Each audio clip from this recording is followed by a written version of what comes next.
So this is the regular February meeting at the Bethany Board of Finance in the Town Hall, February 14th, 7 p.m.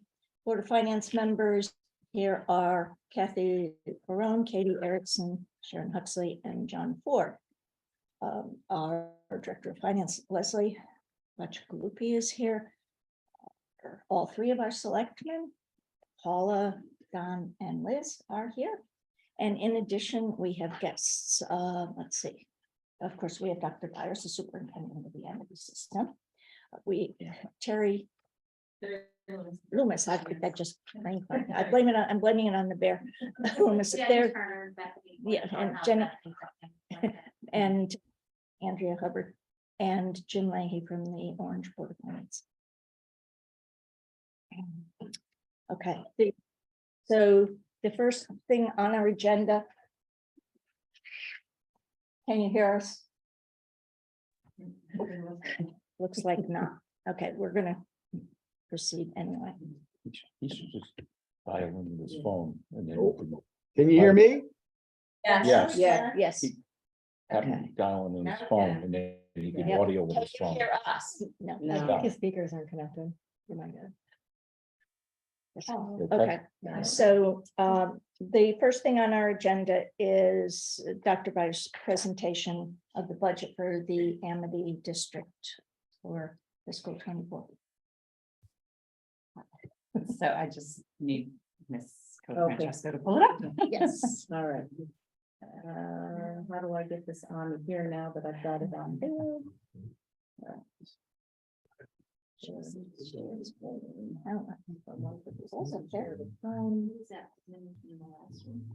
how do I want to pull this up to get it on this screen?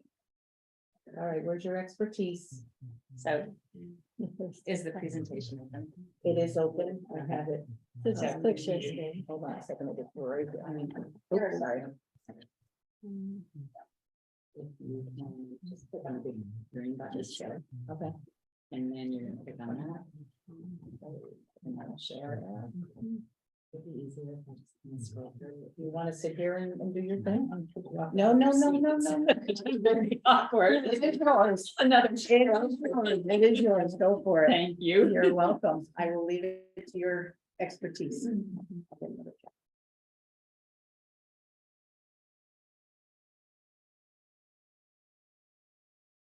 Okay. All right, well, thank you all for having me this evening. I appreciate the time, and I will give somewhat of an abbreviated version of the presentation from what I presented last night at the Bethany Board of Education. Just so that you know, our bylaws for Amity Finance do require us to do a recap of the successes of the district as well as the initiatives that we're hoping to fund. So that's what I'm going to try to abbreviate for you tonight. So if you want to see much more about the academic and athletics and arts achievements, please watch the board meeting. But I will try to go through those fairly quickly. Those of you who know and have seen Amity presentations in the past know that we pride ourselves on the 3 A's, the first one being academics. So just some summary of some of the programming that we offer that the budget is funding. We have 27 advanced placement courses, separate courses. They turn into 53 sections with 430 individual students enrolled in those courses. That's about 1/4 of our student body. For the most part, our juniors and seniors are those students who are enrolled in the AP classes, and a total of 932 total enrollments, which basically means every student is taking essentially a minimum of 2 AP classes. We also offer early. Okay, so that's going to have a weird echo now, but we offer early college experience classes. So this is basically a dual enrollment class with UConn that our students participate in. These are primarily in our world languages. 52 students are currently enrolled in those. 103 students in our science research program, which is a 4-year program that pairs our students with a scientist in the field of actual practical research. Students then go off and present at conferences. We had one student go to Poland this past fall to be able to present his research to an international conference there. One thing that I've really seen change over the past 4 years, particularly the last coming out of the pandemic, is the number of student organizations and clubs. So these are all based off of student interest. We have 94 of those clubs right now at the high school and 38 that we share between our 2 middle schools. We recognize 20 National Merit Commended Scholars and 8 semifinalists this year. Finalists actually should get announced this week. We currently, all 3 of our schools have an A rating with niche.com and are ranked among the top 10 schools in New Haven County. Our middle schools are also the top 10 middle schools in the state of Connecticut in the U.S. News and World Report. We're probably, our newest program is our pre-apprenticeship program, where students earn pre-apprenticeship manufacturing hours. We currently have 8 seniors who are in this program who are candidates for those pre-apprenticeship hours, and 7 underclassmen. Typically, those numbers go up as the underclassmen complete more of the courses that are required for being recognized. Our graduates, class of 2022, had a 96% graduation rate. You can see 86% of those students go on to 4-year colleges. The rest of the students, 2-year schools, gap years, apprenticeship, undecided. The gap year and undecided has increased in the past 2 to 3 years, again, because I think of some of the uncertainty with COVID. As of January, when I first gave this presentation to the boards of finance in Woodbridge, we had 178 students who had already reported admission to college for the graduating class of 2023. You can see we had over 1,000 applications that were submitted for early action. And at the time, again, January, over 2,000 applications that had been submitted for regular decision.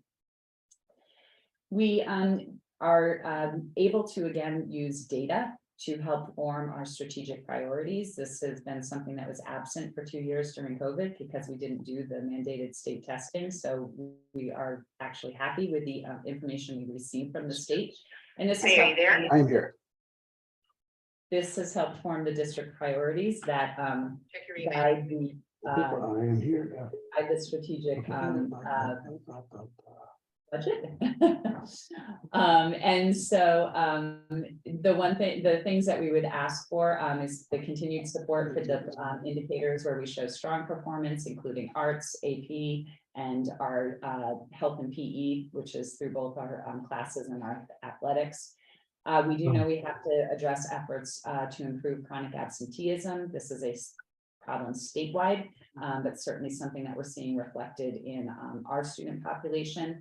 We have to increase the number of students who are actually participating in the state assessments. We do know that we have a gap in the performance for our students in math. Welcome to Zoom. Enter your meeting ID followed by pound. 7th and 8th grade level. And so we are looking to provide some math support for our middle school students, as well as some online support that will help both middle and high school students close those in academic gaps. We would like to also continue our professional development for staff on what we call Tier 1 instruction, or what we Enter your participant ID followed by pound. Otherwise, just press pound to continue. Please enter the there we go. Is that John trying to log in, or is No, it that's Ben? been Again? Okay, still attempting. sorry. That's okay. So again, we would like to provide the support for our staff to meet the needs of our students where they are in all of their content areas. Athletics are the second area where we have a great deal of success. Last year, we had one team that was a state runner-up. We had 3 SEC champions, 2 runners-up, and 5 divisional champions. Which sports is still going on, so the verdict is yet to be out. But already this school year, we have had 2 runners-up and 1 divisional champion in our athletics. We also get recognized for our individual athletes and coaches. Again, just focusing from our fall, we already have 1 SEC Coach of the Year, 19 SEC All-League athletes, and then 6 All-State athletes. The arts is our last area where the last of the 3 A's, and of course we divide this into several categories. We have our musical arts, where again, coming out of the pandemic, we are back to our Southern Regional auditions, our music competitions, as well as our community performances, whether it's at the Memorial Day Parade, spring and winter concerts at the school. Our middle school students from Bethany were the singers for the Bridgeport Islanders hockey game last May. We also had our music in motion restored at the high school. So we are happy to return to our musical arts. Visual arts is the second area where we can excel in photography, drawing, and the photo that you see at the left is the Congressional Art Honorable Mention winner, produced by one of our students. And then finally, the performing arts. Again, we have a robust musical program that is at both of our middle schools with Mary Poppins Jr. and Matilda Jr. Our Amity Creative Theater put on the fall play, The Play That Goes Wrong. Mamma Mia, our musical from last spring, won 6 Sondheim, or was nominated for 6 Sondheim Awards. And then we also have broadcast journalism and film students who are recognized for their work. And then a plug for Beauty and the Beast, which will be performed this spring at the high school Brady Center. So a budget overview. Our budget process is guided by general statute. And the statute actually reads that we are providing an estimate of our receipts and expenditures for both the current fiscal year, but as well as for the upcoming fiscal year. We are providing an estimate of our surplus or deficit in operating funds and an estimate of the per pupil expenditure. And I highlight the word estimate because I think there is a misperception that is out there in terms of just how much fluctuation we might see between what we predict in October for a budget that actually doesn't finish until 18 months later when it closes in June. We have a lot of moving parts, about 2,200 of them, and they change frequently, their needs and what it is that we have to provide for them. The budget is also rooted in the Board of Education's mission and its goals, and in attaining the Board of Education, actually not the Board of Education, the BOA Portrait of the Graduate. For those who don't remember from last year, this is truly a community effort to develop the vision for what we want our students to be when they exit Amity, but it was developed in collaboration with our 3 elementary districts, making sure that we took in feedback from elementary parents and teachers, as well as our Amity parents, staff, and students. And we worked with our community members, partners, both in the business, as well as our college and career counseling connections. So we used about over 10,000 pieces of data to form this, but it truly is the hope and aspirations that our community has for our students when they leave the K-12 educational system. The budget process does begin in, like I said, October. We can pretty easily fill in the contractual obligations and the federal and state mandates because we're obligated to provide for those. And then we add in the school and department requests. We spend the months of October, November, and December looking for efficiencies, eliminating redundancies, and then prioritizing requests where we might defer concepts until subsequent school years, so that way we can kind of mitigate the impacts on the budget. I present the recommended budget, which you are seeing this evening. It goes to all of the boards of finance, as well as the Amity Finance Committee for feedback. And then ultimately it is adopted by the Board of Education, typically in March. Our budget drivers are probably not that different from what you would see probably in any of your departments. The biggest newest one being commodities and inflation, which has changed since the years that I've come here previously.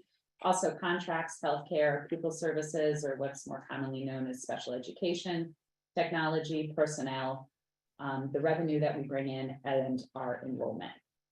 So just addressing the commodities and inflation impact on our budget, it should be no surprise. You feel this in your own homes and in your own household budgets. We are seeing increases in the cost of goods and services, and it is certainly impacting our budget.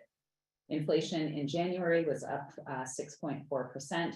In the places that we notice it the most, technology products, we are a very technology dependent operation, and those can be anywhere from 5 to 20% more expensive than they were last year. Things like food costs, not so much like food service, like our cafeteria, but supplies to run culinary programs, or supplies to run our art classes or our career and technical education classes, up anywhere from 7.5% to 8%. Paper goods, which we use a fairly hefty amount of reams of paper, are up anywhere from 5 to 40%. Utilities, even with our negotiations and bargaining that we do in collaboration with the town, are up anywhere from 15 to 36%. We also have unfunded state mandates that we are attending to. One is a mandate that we provide free feminine hygiene products to all students in grades 3 through 12. And then also there is a new statute around HVAC inspections and evaluations. Our board actually appropriated some money to address the inspection using funds from the current school year budget, so we don't impact next year's budget tremendously. What we don't actually have budgeted is the results of those inspections and what the remediation plan and corrective action costs would be.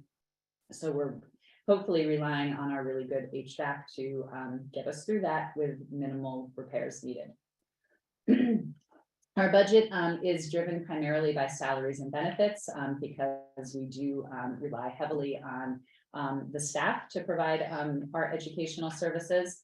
Special education, which is a federal mandate, is another sizable chunk of our budget, and one that we do not really have much flexibility around to provide a free and appropriate education to our students with special needs. Purchase services incorporates everything from our bus transportation to our contractor for landscaping, to snow plowing, to our legal fees. It kind of covers the services that we need to run the school district. You will probably be aware that some of the things we have to purchase as a regional school district are not actually purchased by the Bethany Community School. So something like snow plowing, you don't need a snow plowing contractor because your public works department is going to do that snow plowing for you. Texts and supplies is what everybody is sort of looking for sometimes to reduce the budget, but you can see it's a fairly small piece of the budget, although it is what we need to actually run the schools. And then debt service is also another piece of the budget that you will not see in your elementary budget. The town assumes the debt service for your local school district, but the regional school district carries its own debt service. You can see that given that 2/3 of our budget is tied into salaries and benefits, our contracts are a pretty significant driver. And next year, our contractual increases amount to 2.92%. The red line represents the budget requests that we've had over the years, and you can see that the budget request is actually mirroring the contractual obligations that we have. Basically, when the red line is below the blue line, it means we're finding cost savings in other areas. When the red line is above the blue line, it means that we have a need for funding to support either new programs or increases to our services and some of our supplies. Health insurance, our district maintains a modest reserve for our self-insurance of 18%. Our consultants offer 3 sort of levels, strong, moderate to a low reserve. So you can see we're on that low side, but that also translates to a lower budget request. We do experience more volatility in claims. So you see years where we use all of the health insurance and then years where we use a fraction of what we are anticipating. We did ask our consultants to look to see if self-insurance continues to be the best value for the taxpayers in the towns. And they did estimate that since 2018, compared to going to the state partnership plan, being self-insured has still saved about $4 million over the course of the last 4 years. Our people services or special education department, I just put this up so that you understand that they do a whole lot more than special education for our students. It's a very large department that has a lot of responsibilities, which is why it is a significant driver of the budget. Our enrollment of students in special education has been increasing over time. The orange represents those students who have a 504 plan. The gray represents students who have an IEP or an individualized education plan. You can see that in 2017-18, it was about 25% of our student population. It's now right around 30% of our student population, or essentially 1 in 3 students require some sort of specialized instruction and service in our district. Some of the major drivers that we have include rising outplacements. These are students from the elementary district that are moving up to us who require a specialized school as well as specialized transportation. So those students come off, so to speak, of the books of the elementary districts and go on to the Amity budget. We do have some 4 students who need specialized behavioral therapies. We have 1 student coming to us who is going to require a one-to-one nurse. We have 1 student coming to us who is going to require their own individualized paraeducator, which is not something we typically do with middle and high school students. And we have an increase in the number of students in our sales program at the middle school. We actually have 4 additional students. This is our program for our most cognitively disabled students. It services students in all 3 of our towns. So we do transport children from Bethany and Woodbridge to the Orange Middle School to participate in this program. We have a different specialized program up at the middle school in Bethany. And then legal services are really what we require when parents challenge the services that we're providing to their students and are looking to perhaps have a different free and appropriate education. I won't go into a whole bunch of detail on this, but essentially we do run 3 in-district programs for our students with the highest amount of special needs. And basically by running those programs in-house, we are able to save the cost of tuition and transportation for sending those students to an out-of-district placement. Basically, if all of the students that we have in our Amity programs had to go to an out-of-district placement, it would be an additional $1.9 million that we would be adding to the budget. And that is essentially what that is year over year. These are also the students who are most likely going to require services until the age of 22. So they are not students who exit at the age of 18, but actually spend an additional 4 years with us. Overall, our special education budget is actually down almost 11%. A lot of that is driven by those specialized programs and our ability to return students from out-of-district placements back into the district, saving both on tuition and transportation. We continue to have some fiscal uncertainties, even as we get this late in the budget process, one of those being the excess cost reimbursement rate. Even last Thursday, the state legislature took a vote to change what that rate was going to be. So it's impacting it for this year, but in both the governor's proposal as well as in some of the bills in the legislature, they're proposing changes to it for next year. However, we won't know what those changes actually are until the governor's budget is approved in June, which is, of course, after we have already had to vote on the Amity budget as well as all of the town budgets. We do have variability among, so we still have 29 students in out-of-district placements. These students could return to in-district programs, could change out of district placements, might need different transportation needs.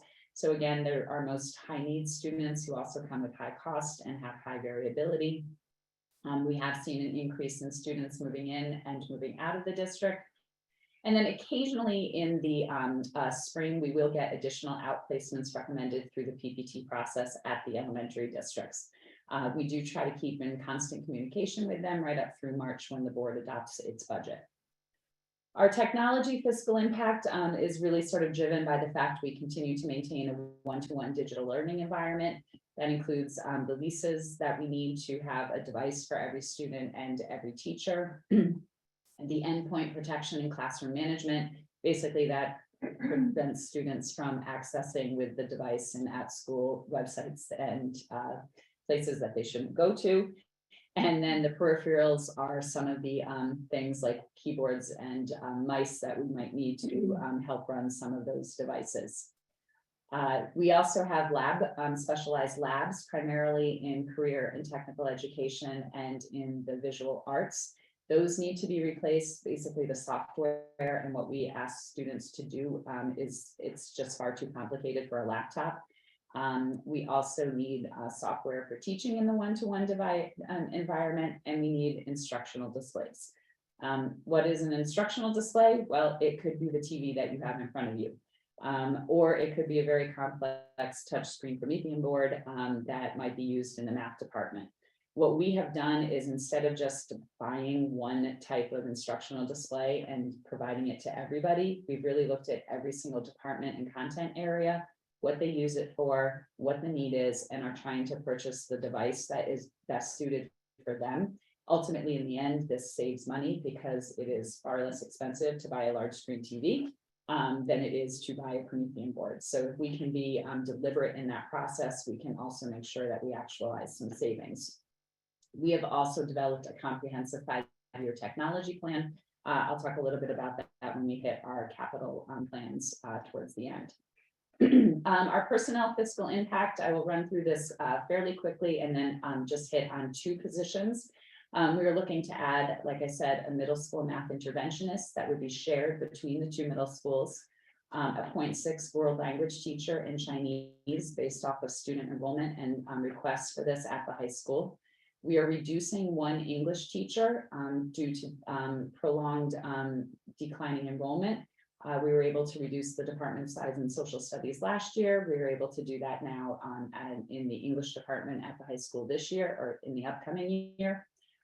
We are looking to support 5 existing positions that have been funded with any one of the 3 rounds of ESSER funding. However, those positions we have been building slowly back into the operational budget, so you wouldn't hit a fiscal cliff where you had to add 5 positions all at once. So while those 5 staff members are existing staff members, it's really only equivalent to 1.3 positions that we would be building back in to as we finish off the available ESSER funds in the current year. 1 special ed para educator, remember we had a student who needed that individual as part of their IEP. They will be reassigned from math intervention. A 2nd special ed para that will look like we are adding an additional person, but it is for a student who is with another, who lives in another town. So that other local education agency will reimburse us for that para educator. The tutor in the sales program, again, because of enrollment, and a district in-school suspension tutor and an administrative assistant to address the needs we have with the new CT SEDS special education program, as well as our Medicare billing. I just want to talk briefly about the middle school math interventionists. So currently we have 2 paraeducators who provide support to students with needs. They do that under a teacher supervising them. Additionally, we used our ESSER funds to hire an additional 2 paraeducators, essentially creating 1 sort of for 7th grade, 1 for 8th grade in each of our middle schools. And again, those ARP ESSER funds expire this year, and we are not proposing to continue to have those positions. However, we are not making the gains in math that we would expect to see. We are not closing the gaps that were developed during the pandemic years. So what we would like to do is use a model that has worked extremely well for us in English language arts and reading, which we can see again in our accountability reports. We would hire a math interventionist teacher who would provide that direct intervention for students. That interventionist teacher would direct the work of the paraeducator, and we would share the teacher and the para between the 2 middle schools. So essentially on ACE days, the teacher might be in Bethany, and then on VDF days, the para might be in Bethany. So we get 6 days a week, but with 1 teacher that we're sharing between our 2 schools. And obviously by using the para support, we are able to make sure that we have the least impact on the budget. The in-school suspension tutor is part of the board's commitment to, again, address student behaviors and to really be aligned to our policy that we have around student conduct and discipline.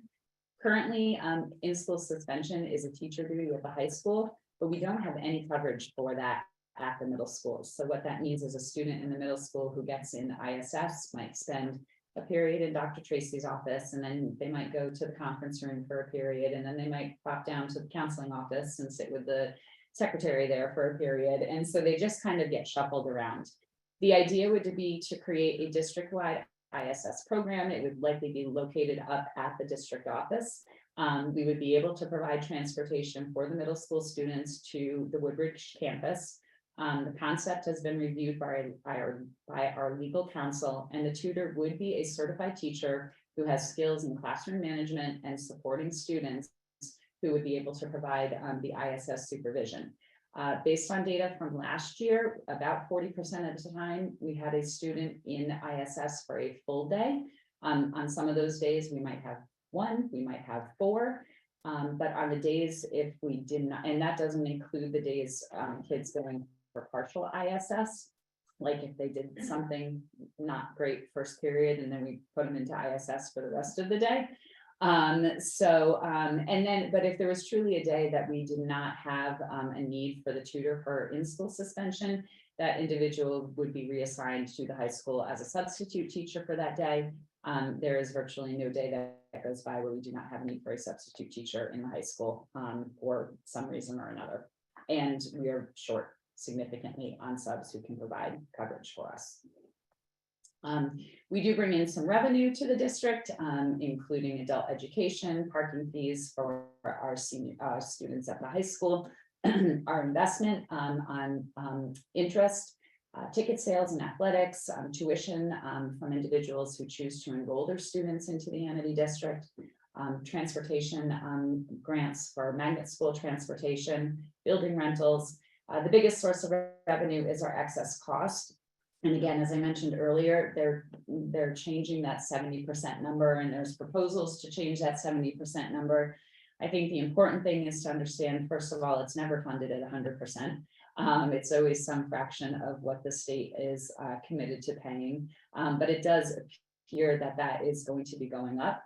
However, our excess cost reimbursement has actually come down over the past few years, because when we return students to our in-district programs, they don't actually meet the excess costs, so then we don't get the money back for them. And we do factor that in when we consider the savings that those programs bring us. But all in all, we have almost $1 million in total revenue that comes in. Our enrollment is relatively stable in the sense that you can see the Bethany and everybody drops in enrollment. Bethany drops by 6 students, Woodbridge drops by 6 students as well. It's Orange who sees the most significant drop of students, and so that is impacting the percent of students that will determine the town's allocation. The projected enrollment for next year actually shows a small increase, but certainly not one that warrants any additional staff to meet student needs. Our capital plan addresses the things that we know we have the most need to address. I think the things that are sort of the most that would have the most direct impact to students is going to be the high school media center modernization. The high school media center really hasn't been changed since the mid-90s update, and it looks like an old library. It does not have the technology or the sort of resource structure that you would expect to see in a more modernized library. Also, the front patio replacement at the high school. We built 2 beautiful outdoor structures at each of our middle schools using, again, ESSER funding, so that students can eat lunch outside. The patio is where our high school students eat lunch. It's right outside our cafeteria, but it's in a fairly woeful condition, so we would like to replace that. We also have some other projects in the 5-year plan, including refurbishing some science labs, doing some upgrades to our athletic fields, improving some of the ductwork in our CTE system. We are tending to, we are aware we will have to replace the stadium field at some point in the 10-year period. So we would like to do a slow phase in of that. And then if we're going to update the middle school, the high school media center, the middle school media centers also need to be updated. We would just tackle the high school first.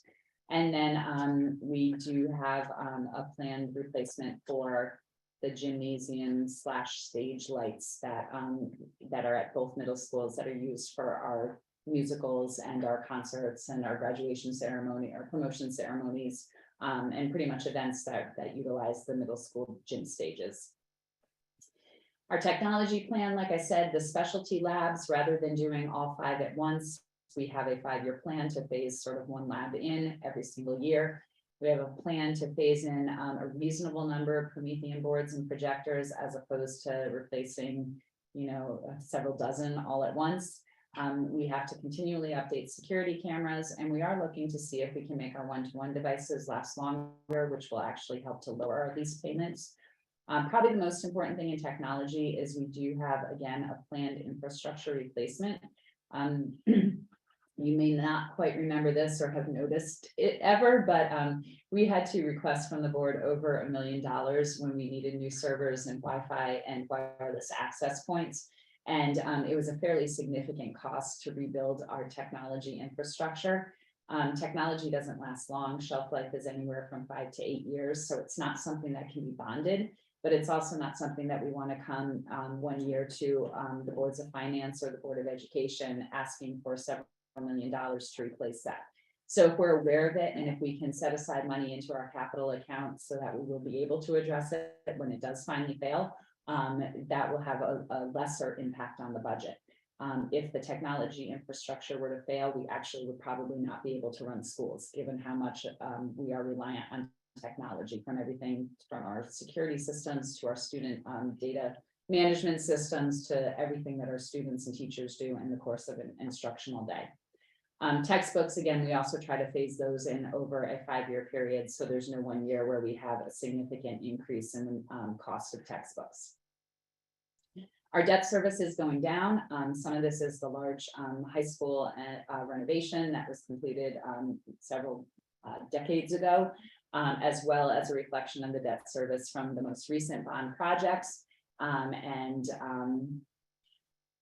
you can see this is really factoring out that the debt essentially disappears. This is due in a large part to the commitment that has come from the Board of Education to set aside either 1 or 2% into our capital account to address capital projects. That way we don't have to go out to bond for those projects because we have the money set aside, and it saves, again, both interest costs as well as bonding costs to our taxpayers.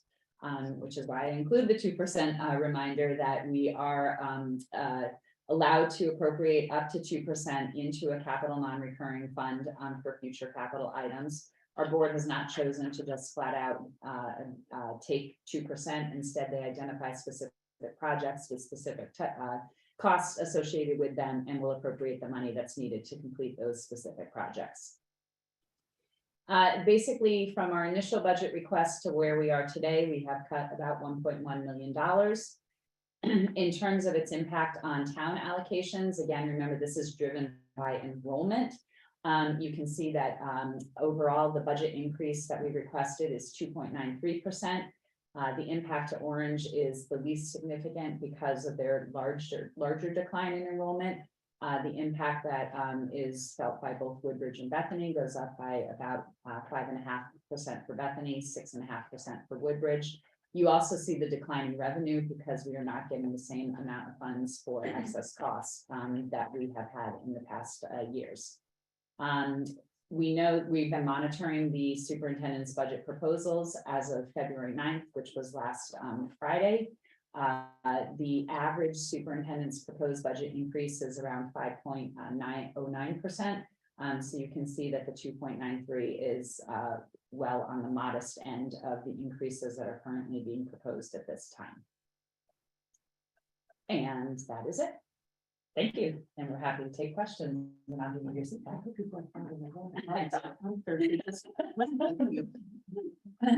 It's hidden on the table. Oh, good, good. Okay. You have something? Questions? Anyone? Yes, I'm not on the phone. No, but you. But I'm allowed. You are. Okay. Security is a big thing these days. You mentioned it a little bit. And how is security? You want more?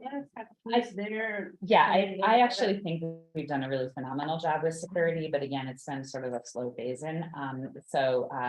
We added our security vestibules, that was probably 3 years ago. So that's that double lock system where you have to come in through one, get your ID scanned, and then you get to go into the next one. Last year, the town generously supported the addition of additional security guards for all of our schools. So I feel that we're well staffed in terms of personnel, and our board did support a change in policy where we actually have armed security guards. So we make sure that in combination with unarmed guards, we also have armed guards both during the day and at the high school at nighttime. We received a report probably 5 years ago on security improvements that we can make to the school. So we've been doing that slowly throughout the course of the years, including like laminate on the windows so that they can't necessarily be broken if somebody attempts to enter the building.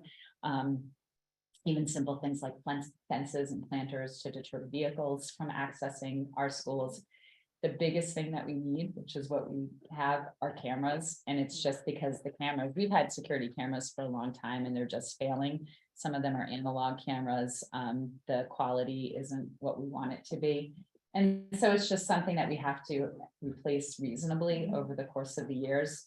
I think the proposal our tech department has meets our needs. And that's really the one area that I think will always be an ongoing need for us. Absolutely.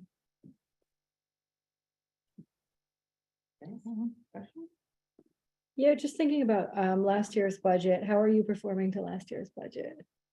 In terms of sort of where we are with expenses and Yeah, yes. So right now we have about 1.1 million unanticipated, unexpended funds. Most of it being driven by special education students. We had a couple high-class kids move out of the district. Actually, we just found out they just weren't living in our district. And so that kind of worked in our favor. But we've also now, for whatever reason, we're starting to incur more costs in that area. Students who have become homeless that we have to provide transportation for now, or some of those specialized services. So actually, for the first time in the past couple of months, we've actually seen the unexpended funds decrease because we're starting to have to provide some more services to our students.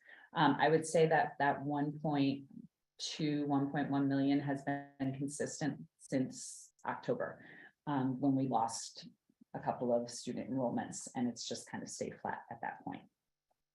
Are you anticipating a surplus then? I mean, what do you? As of right now, yes, we would anticipate that, but again, our surplus sort of eroded in the last month as we've had to provide for some more needs. So, but that is not, in typical years, we've often seen surplus start to increase in the springtime, especially as we true up our books and realize the other thing that's driving it is we are woefully short-staffed.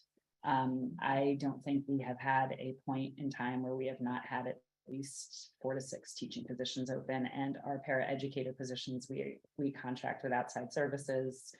We are contracting with outside services to provide speech and language support and psychology support, and so our salary lines are not where we want them to be, but it's not because it's because we just don't have the people. But I think that's reflected in a lot of industry right now. Yeah, So, absolutely, yeah. yeah. Yeah, and towns. Yeah. We have holes in our staffing. A very small number, but something that I saw under revenue. You included adult education, and I thought you had discontinued that. So, not the, It's not material, in no. sort of, I'll say the enrichment education, we discontinued, but we still have to run an adult education program, and that is a grant that we receive from the state. We promptly turn that grant around and pay Hamden Adult Education to provide the adult education that we are mandated to provide for our students. This is necessary credits to graduate. Yes, so yes, and it's basically an alternative program for graduation, and it also includes English language support for people who recently arrived to the country, but who are adults who wouldn't necessarily, and so we're Okay. mandated to provide that. That's like $4,000. Yeah, I know, no, it Okay, wasn't. interesting. It's It was just that there had been a big discussion about getting rid of it. There you So, We actually contract with him and for Yeah. Hamden all like $30,000. Yeah. The state gives us 4,000. Yeah. From that program. it's the state. They're giving us less money too. What's the most volatile thing in your budget? Probably the 2 areas where we have the most volatility is in special education. And then the other place is in the self-insurance healthcare costs. We've seen years where we've only reached 70% of the claims we anticipated. It was a good, healthy year for our staff. And then we have, right now, we're trending at about 95%. Given how short-staffed we are, though, we probably would be over 100 if we actually had everybody working when we can. So those two areas are where we see the most fluctuation from year to year. And COVID affected that as well, I'm sure. COVID affected everything. So pretty much the day-to-day operations for the 2 years, the fiscal year 20 and fiscal year 21 were completely disrupted. Everything that we would have planned to have run was reduced in some way. And then, something like healthcare, right? None of us could get into a doctor's office for a good 8 months. And so we had really great claims with healthcare that but then the year after, when everybody all of a sudden could go back, and that's when we started to see the use. So yeah, I think we're still coming through that. We're hopefully seeing a little more leveling, like, transportation costs, field trips, those types of things, the athletics, like we're normal now again. So, but what we're really relying on is data from 2018-19, because that's the last time we functioned normally. So that's the challenge that we have, is we have a gap in information. Was it a struggle getting the kids back on track after COVID? As far as their ability to learn? Yes and no. I would say for the vast majority, they're just happy that it's normal again. So it's not a struggle, but for the kids for whom it is a struggle, it is a much, much bigger struggle than what we had before. And that's what we see reflected in the chronic absenteeism. Students who didn't come because of the pandemic, I can't get them back in the buildings. And when they're not there, we can't support them and they can't learn. So I think we sort of got the extremes. But for the most part, Amity students are in general very happy to be back and sort of back to normal and getting to experience school.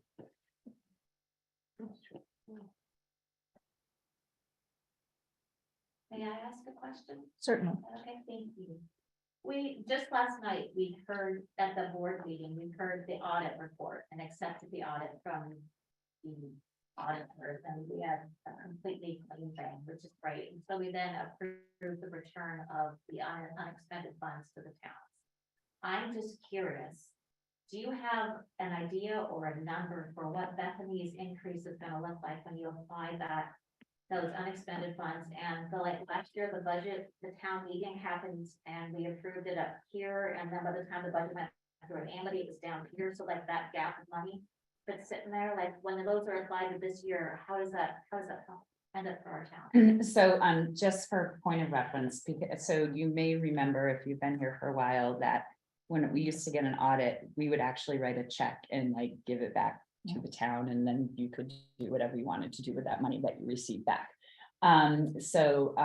This year, pretty much from July through December, we've been looking at the state statute. We sought legal opinion from the Connecticut State Department of Ed, from our own board attorneys, from our auditors, and surveyed all the regional districts in the state to figure out what we were doing with that statute, because it turned out we were all doing something slightly different, and our interpretations in some cases weren't necessarily aligned to what the statute was perhaps saying.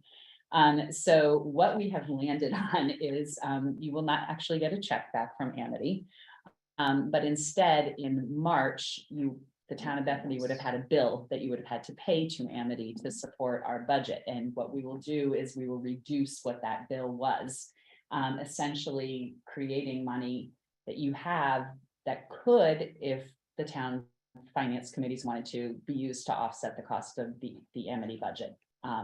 So that's kind of by way of explanation. We only kind of just got those numbers confirmed.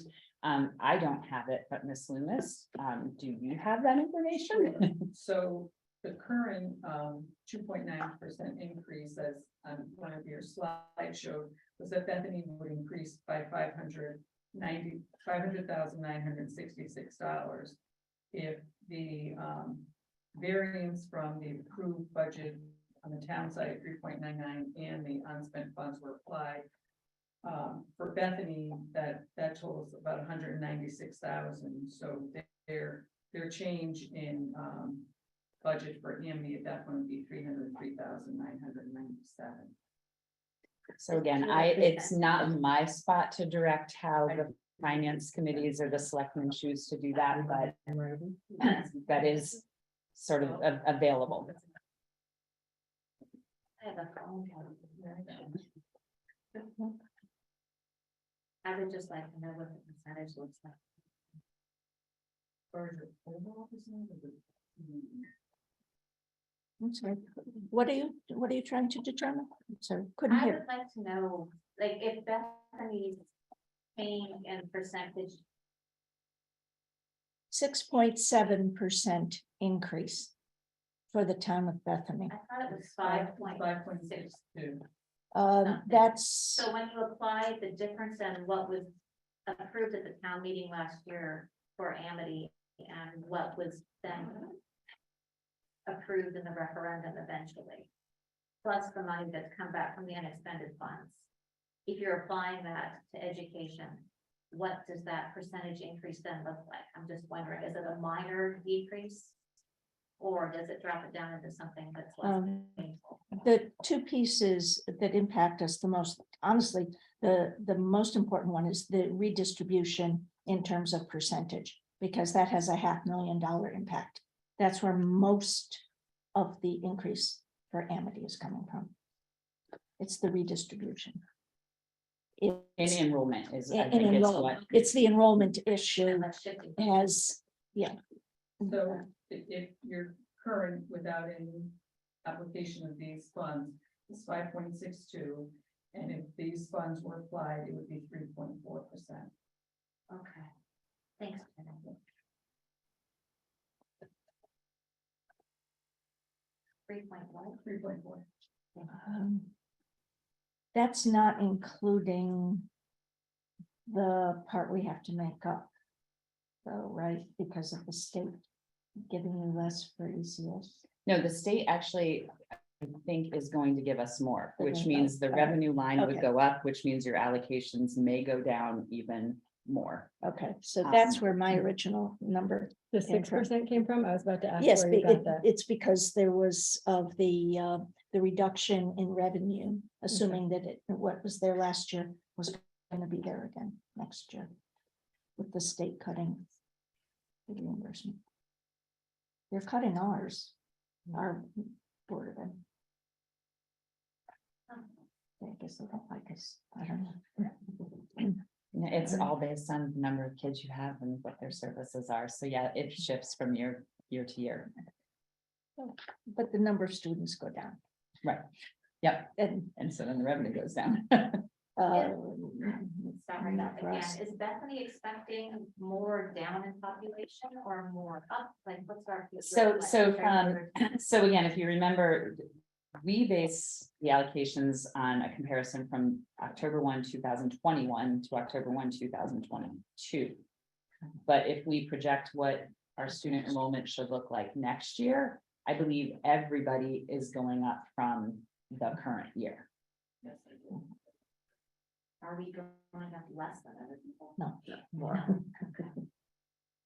It's still being- it's still being orange. I still, Okay, all right.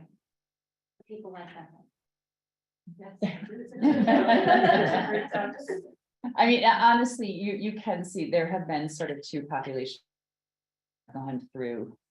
You can see it at the Bethany Community School and yeah, it's just that. Well, they're adding one more classroom. Yep. Sixth grade, is that one for next year? Yeah. So that means the year after. I think it went up 60 kids over the last 2 years. Yeah. I think it's gone up 60 kids over the last 2 years with the total enrollment. I think there were a lot of people coming into the middle school last year too, is that right? Yes, we had a bigger enrollment than what we had anticipated. I guess it's great people was. I think overall, Bethany, as far as allocation, the actual number of students, I think there only was like 8 students from the year before. It's just that, you know, I think Orange was from 90 students. So when you make those comparisons, that's why you're seeing bigger impact. And enrollment's still going down in Orange, and it's going up in our town. Yes. And I'm sure that, I mean, and I know at one point it was flipped and Orange was seeing large enrollment increases and the other two. So it's just gonna like. Well, last year Woodbridge had a big, Yes. had a big increase. I think the fluctuations are so much more impactful for us because we're such a small portion of it. Yes. So it doesn't take very much movement in the other two towns. Never And mind, Amity is a large part, is Yes. a huge part of our budget. So, I mean, it is almost 40%. now. Yeah.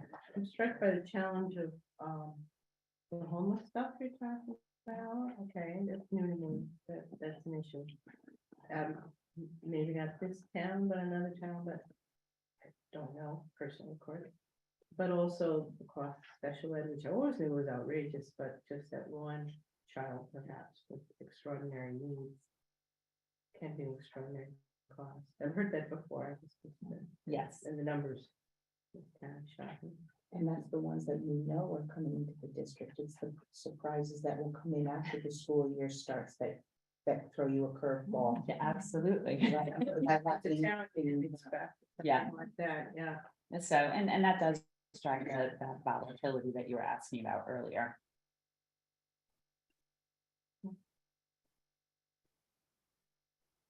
Anyone else, anybody? Okay, so- All right, thank you. I appreciate you listening. thank you. I'll get you out of here to make popcorn. We're not that hard. Paula, thank you for your technical assistance. Oh, thank you for Let me your sit there. technical assistance.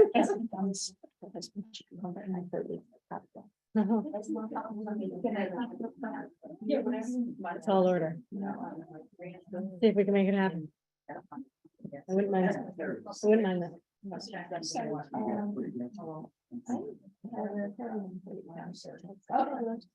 Okay. I did. Are we still, are there online participants who still can't hear? Vin is the only one. Okay, and he still can't. Not ready, like, So I have to.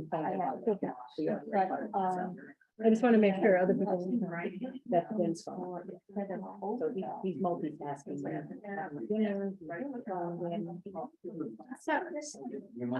No, and what we received in the past, and again, this is kind of that. Not now. You're not. Okay, Yeah. so, do you want to try to get through at least some of the rest of our agenda, or do you want to deal with this first? Because we have, Are you asking me specifically? I'm asking everybody. Oh, okay. What's your question? Well, it's just, if we're going to make any specific comments or recommendations, we should do it soonest, because they need to have something. There's actually a meeting scheduled now for the 27th, because it has to be forwarded to their Board of Ed by, or passed, I'm not sure which, by March 1st. Okay, so they're holding it open for our comments, Oh, wow. because we haven't had a chance to. Frankly, do so anything. So are you saying we're gonna have another meeting between now and then? No. We have one next week. Mhm. Are they having another one? The Finance Committee and the Board of Education of Amity are having a meeting on the 27th.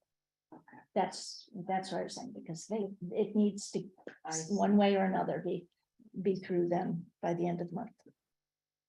On the 27th is when they're meeting, you said? Yes. It's a Monday. Right? Monday the It's Monday, 27th. yeah, 6:30. So you're asking about comment about the budget, the Amity Yeah, budget, yeah. comment recommendations, things that I can pass along. Things.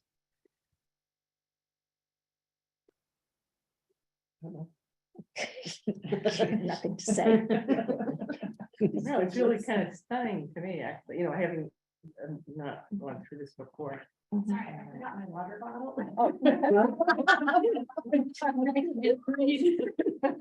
Thank you.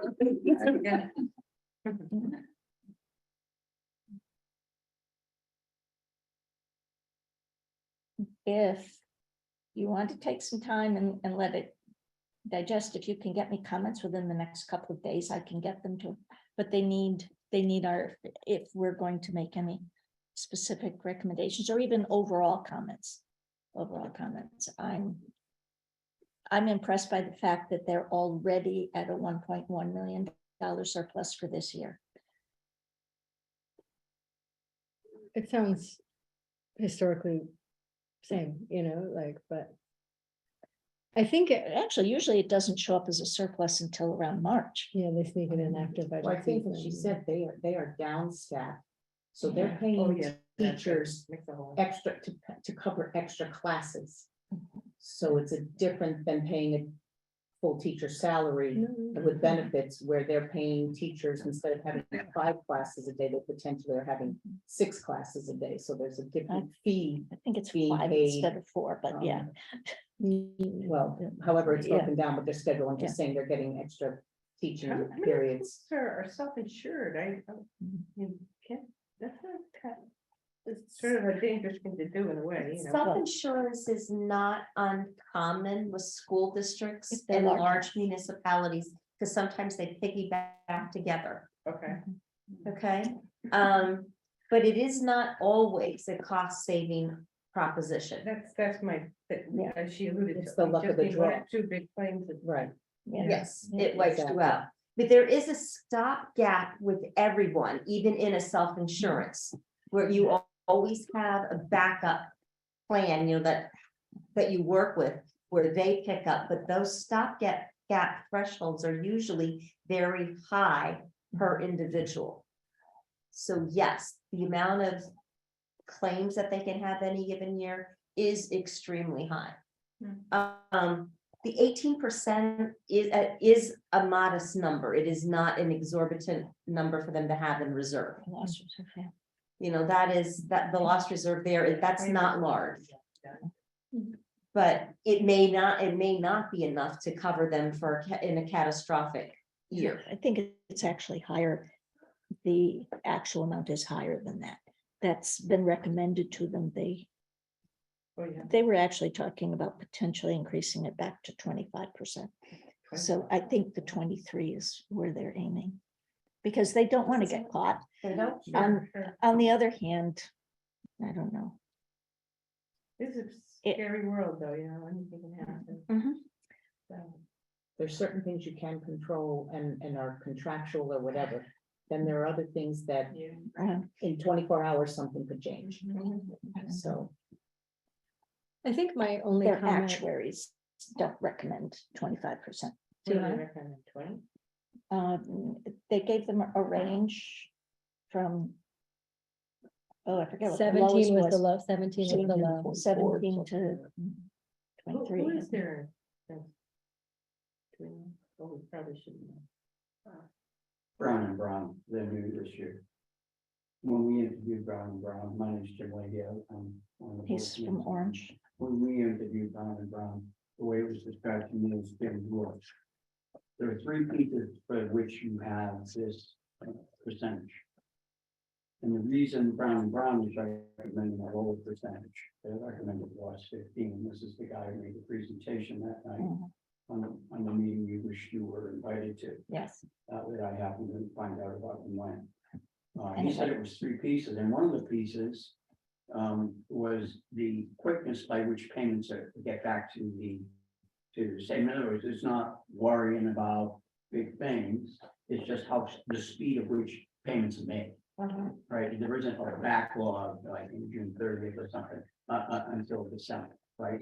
And we all know why that is, right? Internet Cash flow. and systems, right? And that's why he said to me, and that's the secret. And that's why we can do 15 rather than, and we, the town of Orange, for whatever good and just reasons, they decided at the selectman level not to go with Brown and Brown. I never forgot that. Really? I never forgot that he was recommending 15. He was the same guy standing in front of the room the other day, recommending 18. And somehow it's Minimum of written into 18, this yeah. document is, Yeah. that's being a little bit risky.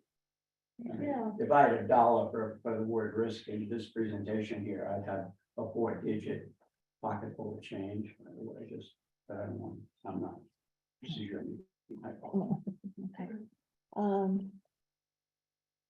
I think from a philosophical standpoint, I know we're comparing budget to budget year over year, and that's how, it's the same comment that we've always had, that the surpluses are getting baked into the budget, and they're not budgeting to actual, they're budgeting to budget. And I mean, admittedly, every town, we do that as well. We look at the budget last year and we budget to it as well, but like a bottoms up budgetary approach, really comparing the actual and budgeting to. I mean, so I think that would be my general comment, and, but I've had that general comment since my first year on the board, so. No, it's a structural problem with Yeah, the way it that they budget. That's really what's happening, because if you take it line by line, and if every single line assumes, this is kind of like the discussion we've had with Park and Rec, that you don't need to budget for everything to be at full capacity, and for the sun to shine every single day, so you need a lifeguard every single day for the entire summer season. You can assume that there's some redundancy in there. And what we do is we take that contingency, and we take that little bit, we took some out of Public Works, we took it out of, well, several budgets, quite a few, and put it in contingency, but put less in contingency because we knew we wouldn't need all of it. Right, the probability of all the risks occurring is not high, right? But there's a Yes. probability that some risk will Right. happen, and it's all, just risk management in general, but Yes. I think, and I understand that Amity does not have general fund. So they have to manage their contingency in some way. But they do have a fund. Okay, they have a fund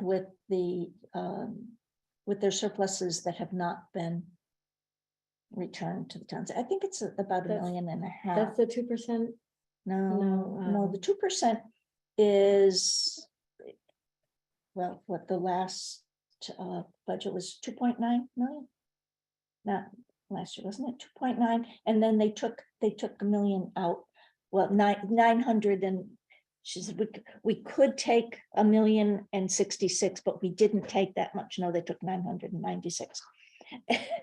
But what they're doing is they're taking it and assigning specific things out of their capital needs to it, and spending it, allocating it right away to spend for it, which, okay, so if they were just to put in a sinking fund for capital expenses, then for future capital, that wouldn't be a bad thing. But they're getting both, because now they're putting it in their operating budget as funds that they're saving for future capital projects, and they're taking surpluses at the end of the year and earmarking them and spending them down right away. And there's still $1 million left. In Beverly. Hmm? In Beverly. Yeah, in Bethany, yes. No, And he said February, yes, but in Bethany, that's 2 mills. That's 2 mills. So, By the way, on your question, I can send you the graph of the data. I think I gave it to everybody. I didn't I? read it, No, this might be different.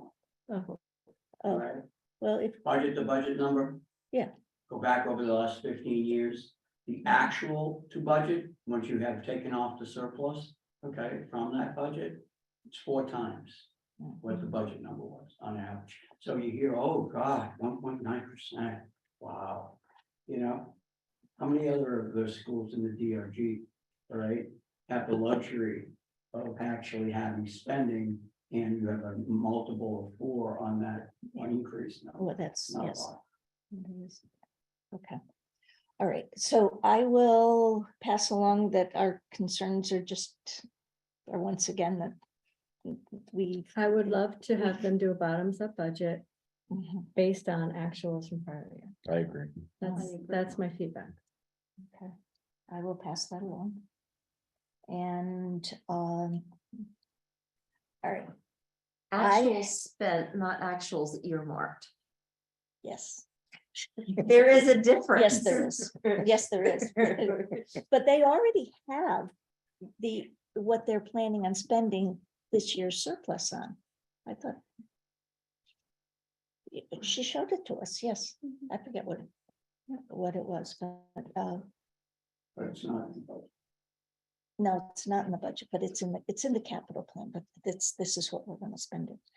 What was I gonna say? I forgot.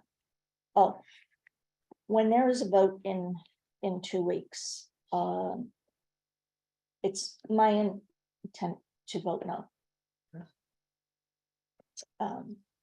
This is at the Amity Board of. It's Amity- just it's the finance committee, Finance committee. the Board of Ed. It's supposed to listen to the recommendations of the finance committee, but it doesn't much, Doesn't much do. no. But that's all I can do besides passing along comments. Okay. Does everyone agree that? Yes. And I need to think on that, like right. the greater implications. But for the reasons I mentioned, I have problems with the budget. I just have to abstain. It's over my head. I don't know enough about this topic to really Well, I comment. To represent. get into it nitty gritty. I think I see the reason for 6-year terms, frankly. Yeah, definitely. There's a learning curve. Yeah. Yes, Yeah. yes, there's a learning curve. Okay. All right, then shall we move on? Mhm. Okay. Oops, if I can. Remember Kathy needs to make out by certain times. Yeah, I know. All right, let's see, well. We don't need to do anything about the The minute, We have to the approve the January meeting. 10th ones are the only ones we need to Yes, vote on. The right. other ones are just. The others are notes from the workshop. Did you have time to read them? Because I know they didn't get to you till today. I did, I read them for. Okay. 6:20, I sent them. I did, I didn't even look at I them didn't even yesterday. know. so I didn't even know you sent them Hmm. because, I sent it at 6:20 this morning after I got your email. oh, I raced here to do it. okay, all right. Do you want to make a motion or do you have recommends Oh. changes? I'm gonna move to approve the meeting minutes from January 10th. Second. All right, I may have been here in person. Is that virtual Yes. here? you were, But we don't vote on anything at this meeting. yeah, you Right, were, right. Yeah. but I know, I'm just saying you were it's in the Zoom. minutes. I thought you Yes. were I was virtual. Zoom? You, yep, it says virtual via I Zoom. remember it. That Yeah. was Yes. good. I thought it was here. I No, think you that were was the Zoom. next one. Yeah. I was No, at- you were in person for the workshops, but not the actual meeting. Not that Yeah. one. Okay, so, the minutes are up for discussion. Any comments, recommended changes? No. No, okay. All right, then those in favor? Aye. Aye. Kathy? Oh, okay, all right, we're good. Mine, you can read mine. Okay, next thing, this is. Leslie, is this just all, oh, that's separate. Okay, the grants, in process. Grant process, Jen and I will be having a huddle up from the Scrub training before the end of the month. So I will have an update next month on where we're going to move and how we're going to proceed going forward. And if I will be pulling the committee together to add additional input. Okay. Is there a date for that? No, there is not a date for that. Jen and I will be getting together before the end of February. So there will be nothing before March. ARPA, last month I had requested funding for new software. I was recommending Munis software for the finance office and we did not take a vote. We did. Did you act? I don't recall. I read the minutes and I I said. thought we did. I thought we It did. was moved to, Yeah, I think so. To recommend to the Board of Selectmen to go to the town meeting. for- but that was my recommendation, but did the board Yes. itself vote to endorse that? Yes, absolutely. Yep. Okay, my mistake. but that is on there for Paula's reference. That is one item to add to the town meeting agenda. Yeah, because it's a large enough amount and it's ARPA, it has to go to the town. Yes. Okay, the steep grant, Steep grant, we have received all paperwork. All paperwork has been received and filed with the state. We are ready to go with construction, except for the fact that we need the town meeting to approve the funding because additional funds need to be allocated from the general fund for the And we- town match. and we have to take it, the capital reserve out and We have to move take it the out. guide rail money out. out of the operating budget and move it to the That's right. capital. And we need the additional funds, about $76,000, I Right. believe, Mhm. from the general fund to the capital project. Yep. We're funding about 101,000 of the $500,000 Right. project. Mhm. This, which is this project for? The steep, Yes. That's paving The and guard- the guardrails. guardrails. Paving and guardrails. yes. What state agency is managing that steep grant? It's arts. Well, arts it was department. initially the arts department, but they have forwarded everything to OPM. Okay.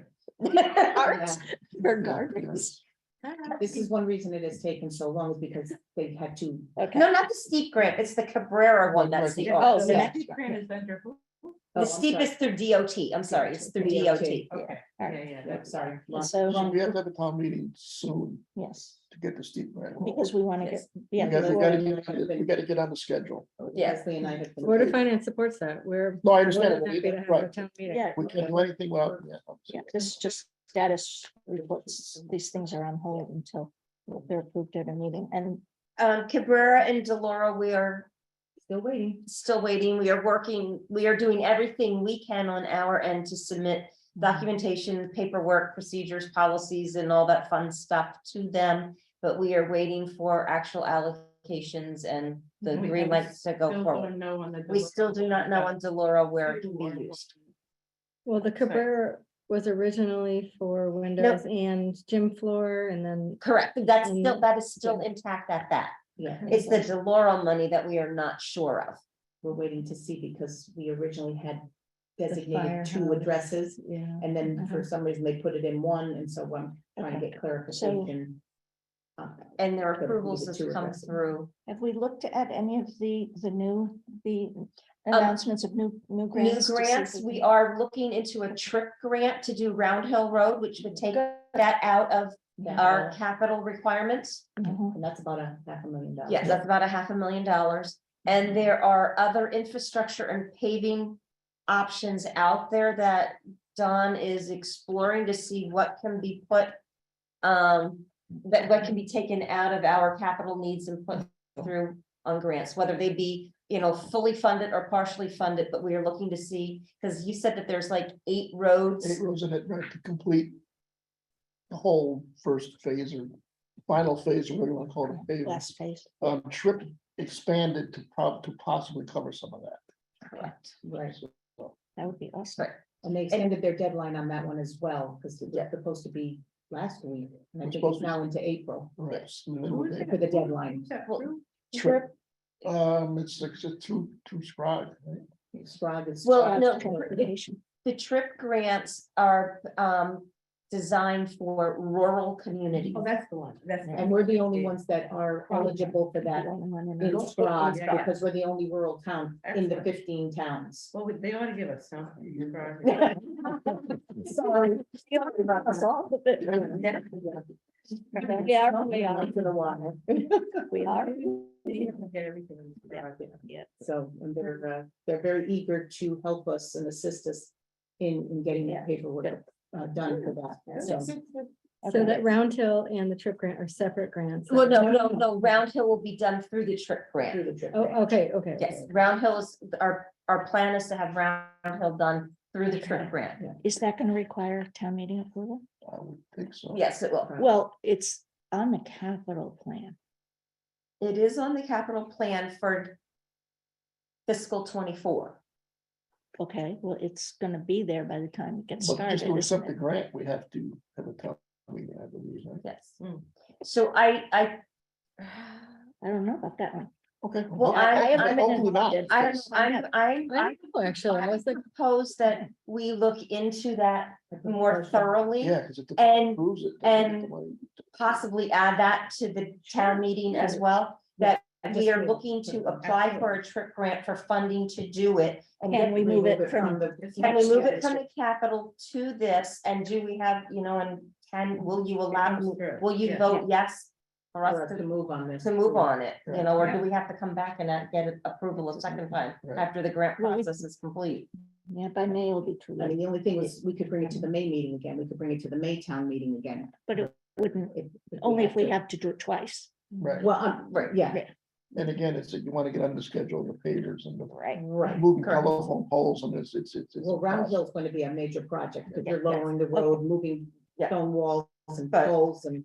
The So good that's- news on that is he already has the engineering drawings and designs on that, Which I handed into Scrog already, so. Yay. so that part's finished. And Ready this. Xfinity would be moving telephone poles, that's all Mhm. ready. Once you pull the trigger, so. Xfinity. Frontier or Frontier, Eversource? I'm sorry, Frontier. And Eversource has one. right? Eversource has one. Okay. Has one. Anyway. Yeah. Okay, Sharon's report, really nothing,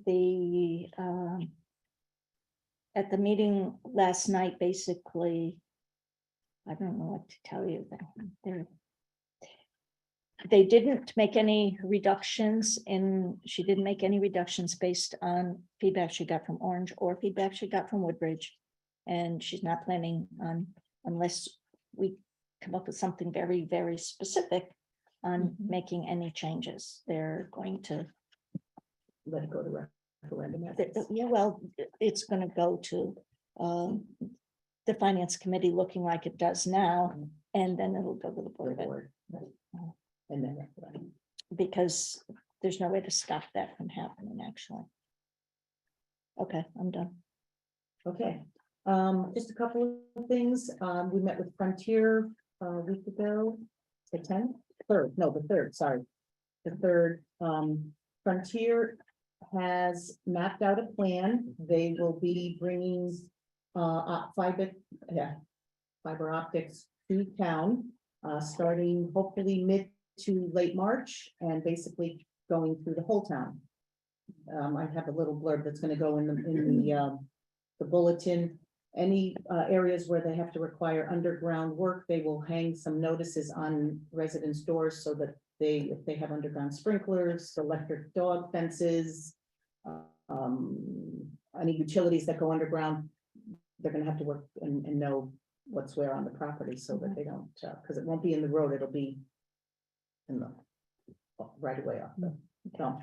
So that's gonna take until, if Mother Nature cooperates, they're hoping to have it done by the end of June. So, just have to see how it goes, but you may see a lot of work going on in certain areas, or you may see nothing really happening, but it's still in the works, because they have to get any permitting and, so they know what they need to do to make this project happen, but they're pretty much doing all of that. I just don't know many users of Frontier and Bethany. So Well, this is gonna be they're doing fiber. this, they're going, I know, just saying that this is a major This is a thing for ground them up marketing. new- yeah, this is They're all doing, they new just did thing. Seymour last summer. But we're They're Bethany, I doing- mean, a lot of people jump right over us, so they're obviously targeting us. Well, because they have that building right over at the corner of Old Amity and Amity Road there, that's their hub, so they're gonna be Ah. basically kind of streaming from that Well, that's main, nice, so, that's good. um. Just been kind of monitoring some of the state bills, because the legislature has a myriad of proposed things. I actually went to a hearing last week for youth camps. I submitted some testimony in opposition because they want to have municipal summer camps be licensed by the state. Yeah. So there, most of the municipalities are against this because it would impact negatively as far as how the camps are run, and you'd have to increase fees. And so it would just not Because they work. had a major lawsuit against that camp that was run.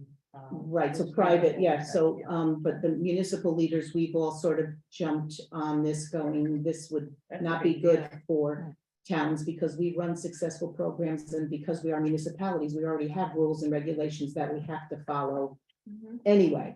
So I did submit testimony in opposition of that one. Then I put in one support, I put testimony in support of, I have to think for a minute because I've been writing a lot of testimony later. Municipal tree Oh, yes. removal grant Grants. program with the state. So that if they get this program up and going, the towns can apply for grant money to help with removal of a lot of dead trees. So I mean, we Everybody's gonna budget for want that, that. we budget for that, but with so many dead trees and the cost being exorbitant now because there's such a number of trees that need to be removed. And guys are charging astronomical fees because we don't have the equipment in town to do it, so we have to contract those services out.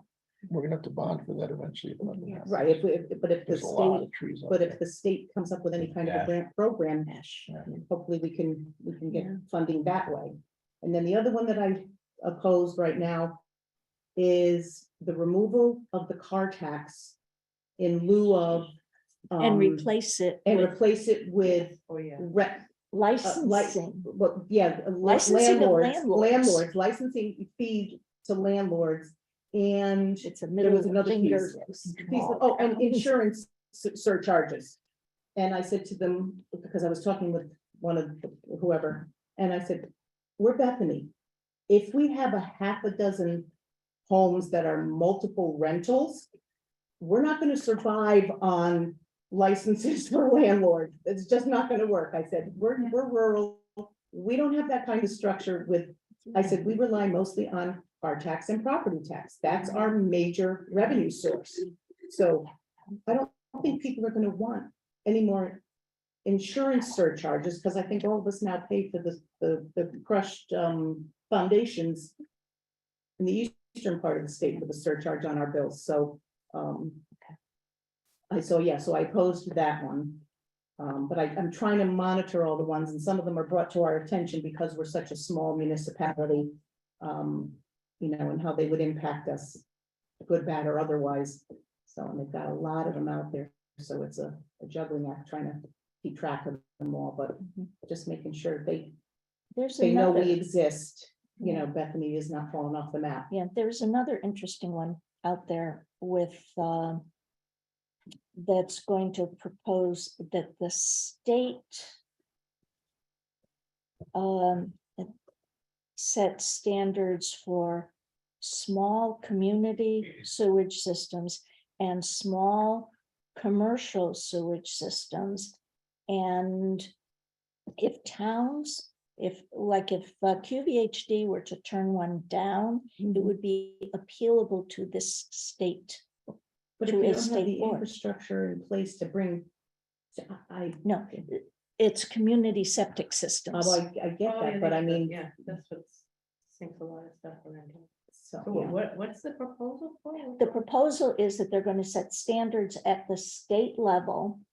And if the local Public health. sanitarians do not approve some of these, they can be appealed to the state, and the state will look. For multifamily and cluster housing and. Well, And- it's and a, commercial. it's a problem, it's inconsistent in public health, and they don't know how to do it.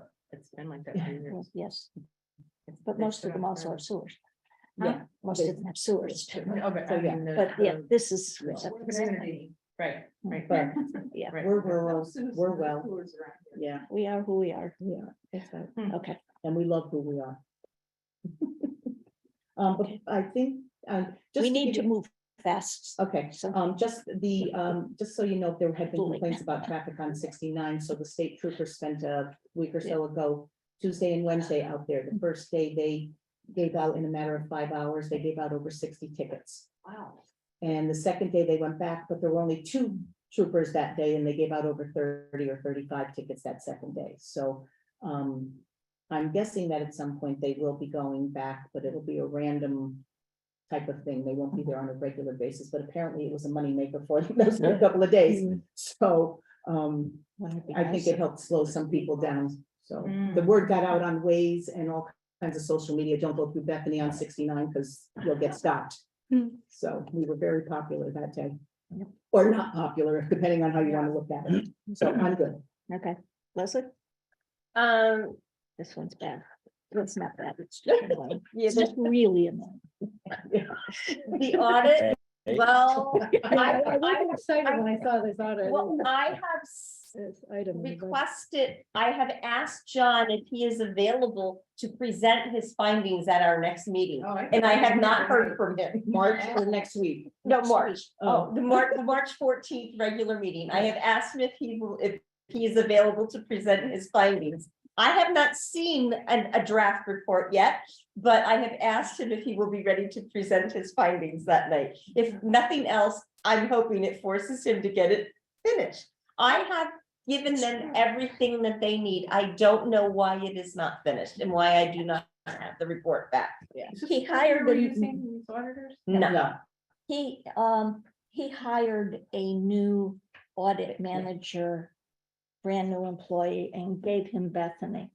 That was already That explains it. 3 months. Yes. Yes. So basically, I started everything with all the work that I did with the two ladies that were here over the summer. Like that were here late in the summer, I had to redo with him. You had to reinvent the wheel. Uh-huh. I go through it every 3 years.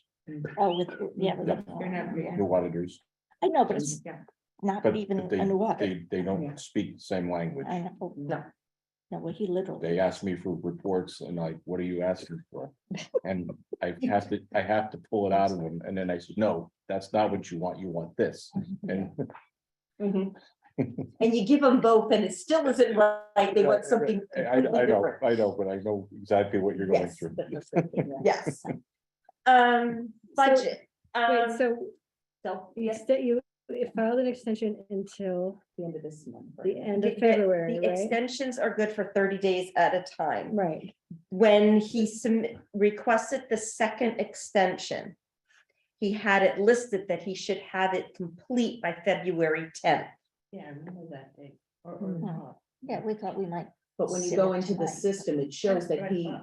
made a recommended February 10th date, but the actual expiration date is the February 28th. So they give it to you in month's time, even though he Yeah. put the. Yeah. the- Which is why I was proactive and asked him if he would, Is this a concern going forward? yeah, I'm concerned. It's, I'm not, I'm like, I'm very Of concerned our about this. Auditors, if they're not. as the, responsive well, as they are. this is his third year, so it's time to be looking again. Okay. that's what- Yeah, that's I was what guess hoping to wait one more year to RPF it. Only because if we're going to change the accounting software, I would rather not go through the aggravation that I go through with this system with a new auditor, because, I mean, John has at least been auditing it since we're using this system. I get it. That's the only reason Sure. why I'm reluctant to go out for next fiscal year. Jim, if you want to, you can, we would not be offended. One other thing I was gonna try to All right. find what time to say it. and I don't want to Okay. interrupt any of your process. No. But it's a learning from our Board of Finance. What happens if all of a sudden the percentage when Sharon is there on the 27th is 2.15? In other words, what you've done, and we've made the same adjustment, we did the same thing in the past. We gave directions on a percentage. Mhm. And you said no. But we didn't say, when do you say yes? And we've instituted that in Orange, all right? I think that we put Sharon in a flexibility mode, right? That might be useful to you. We find it useful. In other words, when Joe goes there, he knows what we're going to, what we will support up to. And then there's no decisions, as here's the deal. So I'm just sharing that with you, and I don't mean to take any more time. Is it clear the idea I'm suggesting? Yeah, that's That good we- feedback. I'm not saying you need to do it, I'm just seeing, get you out of, what happens if. Okay, thank you. Thank you. Thank you. But we were entertaining for a while too, weren't we? You're sad. Okay. All right, budget. Yeah, we have to get Kathy. Well, no, I mean, basically, at the moment, we are looking at a 7.23% increase in our budget. The two top pages are the summary only.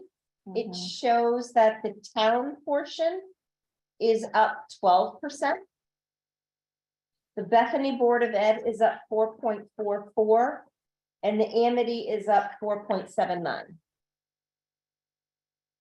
And there. Oh, my God. All right. Attached are all the department requests.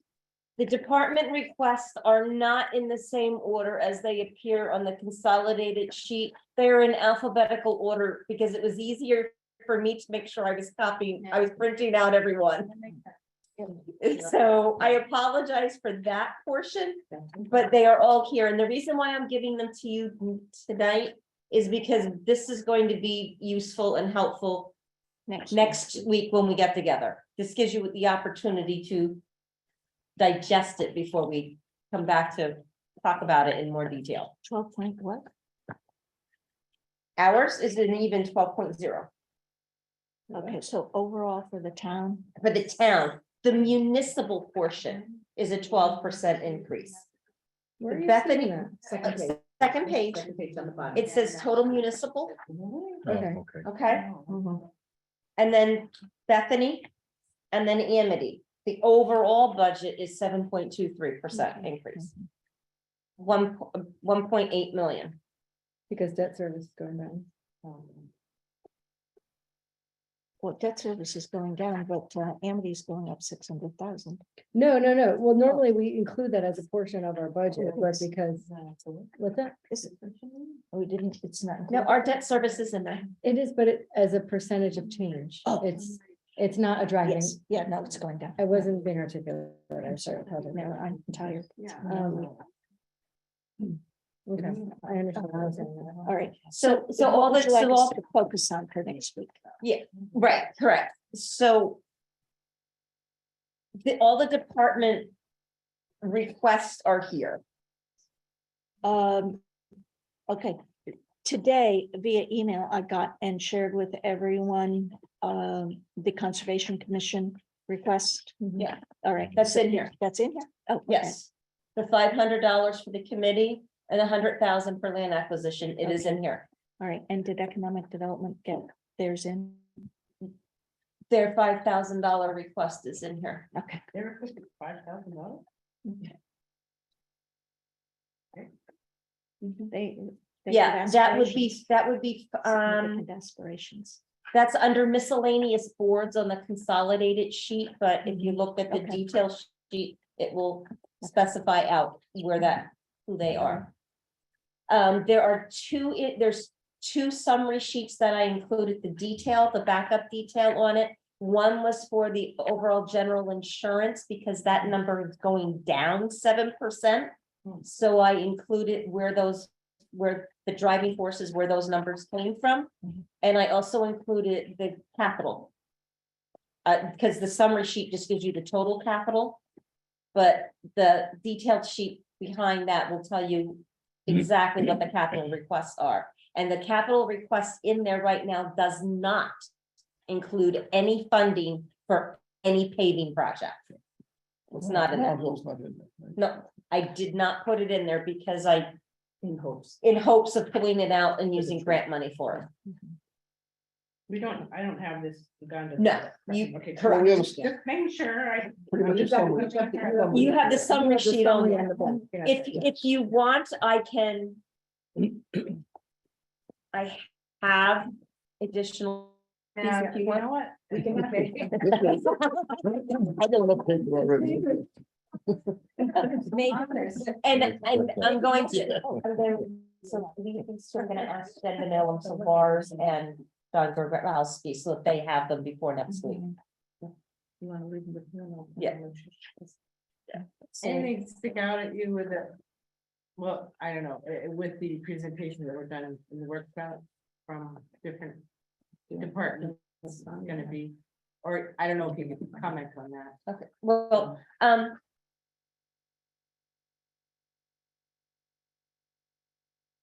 the one thing that, I mean, there's a few things that stuck out. One was Park and Rec wants significant increases. Their budget is about a 40% increase. I think Park and Rec was 40. 43. Well,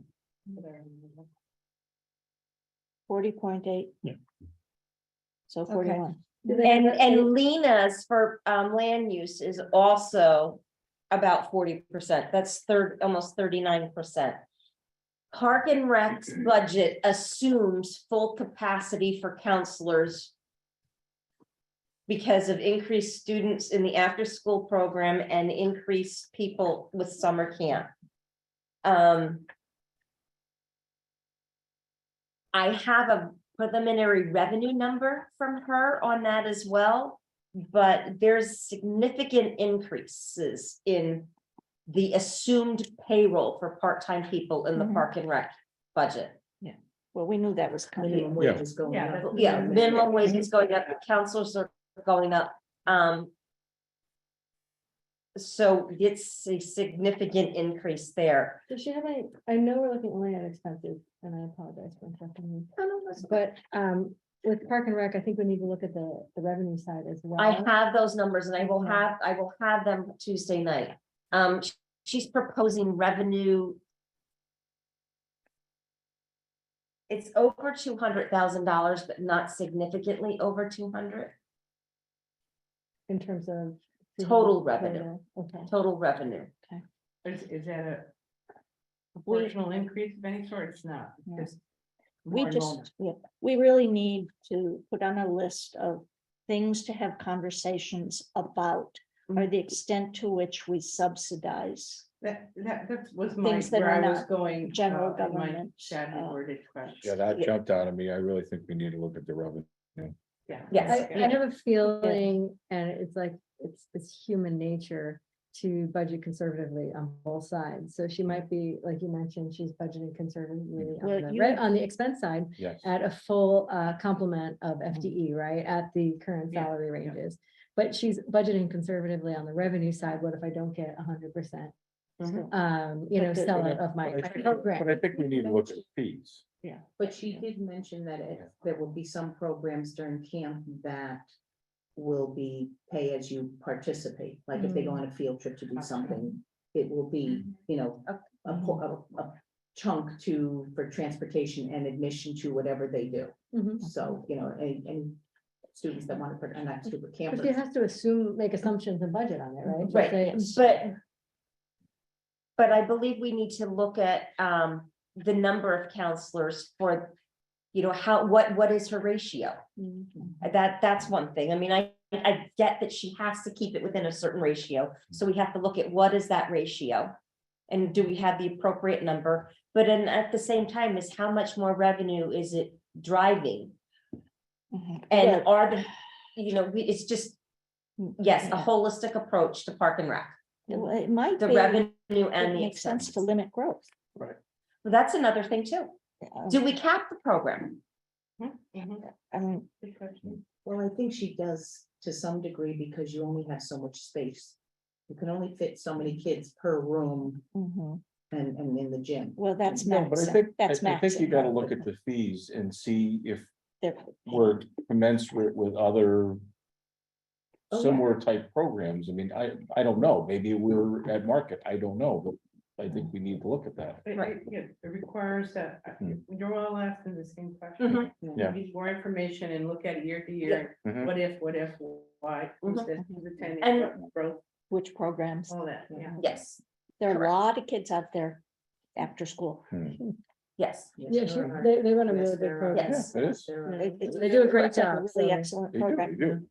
Yeah. I was We really used it. using the water more, I mean, there's lifeguards there all the time. They do on Fridays, parents drop off directly there on Fridays. The kids are there all day. Yeah, but why not every day? They have different more fun. activities and things. Go swimming every day. Yeah. Not mine. Okay. That water's cold.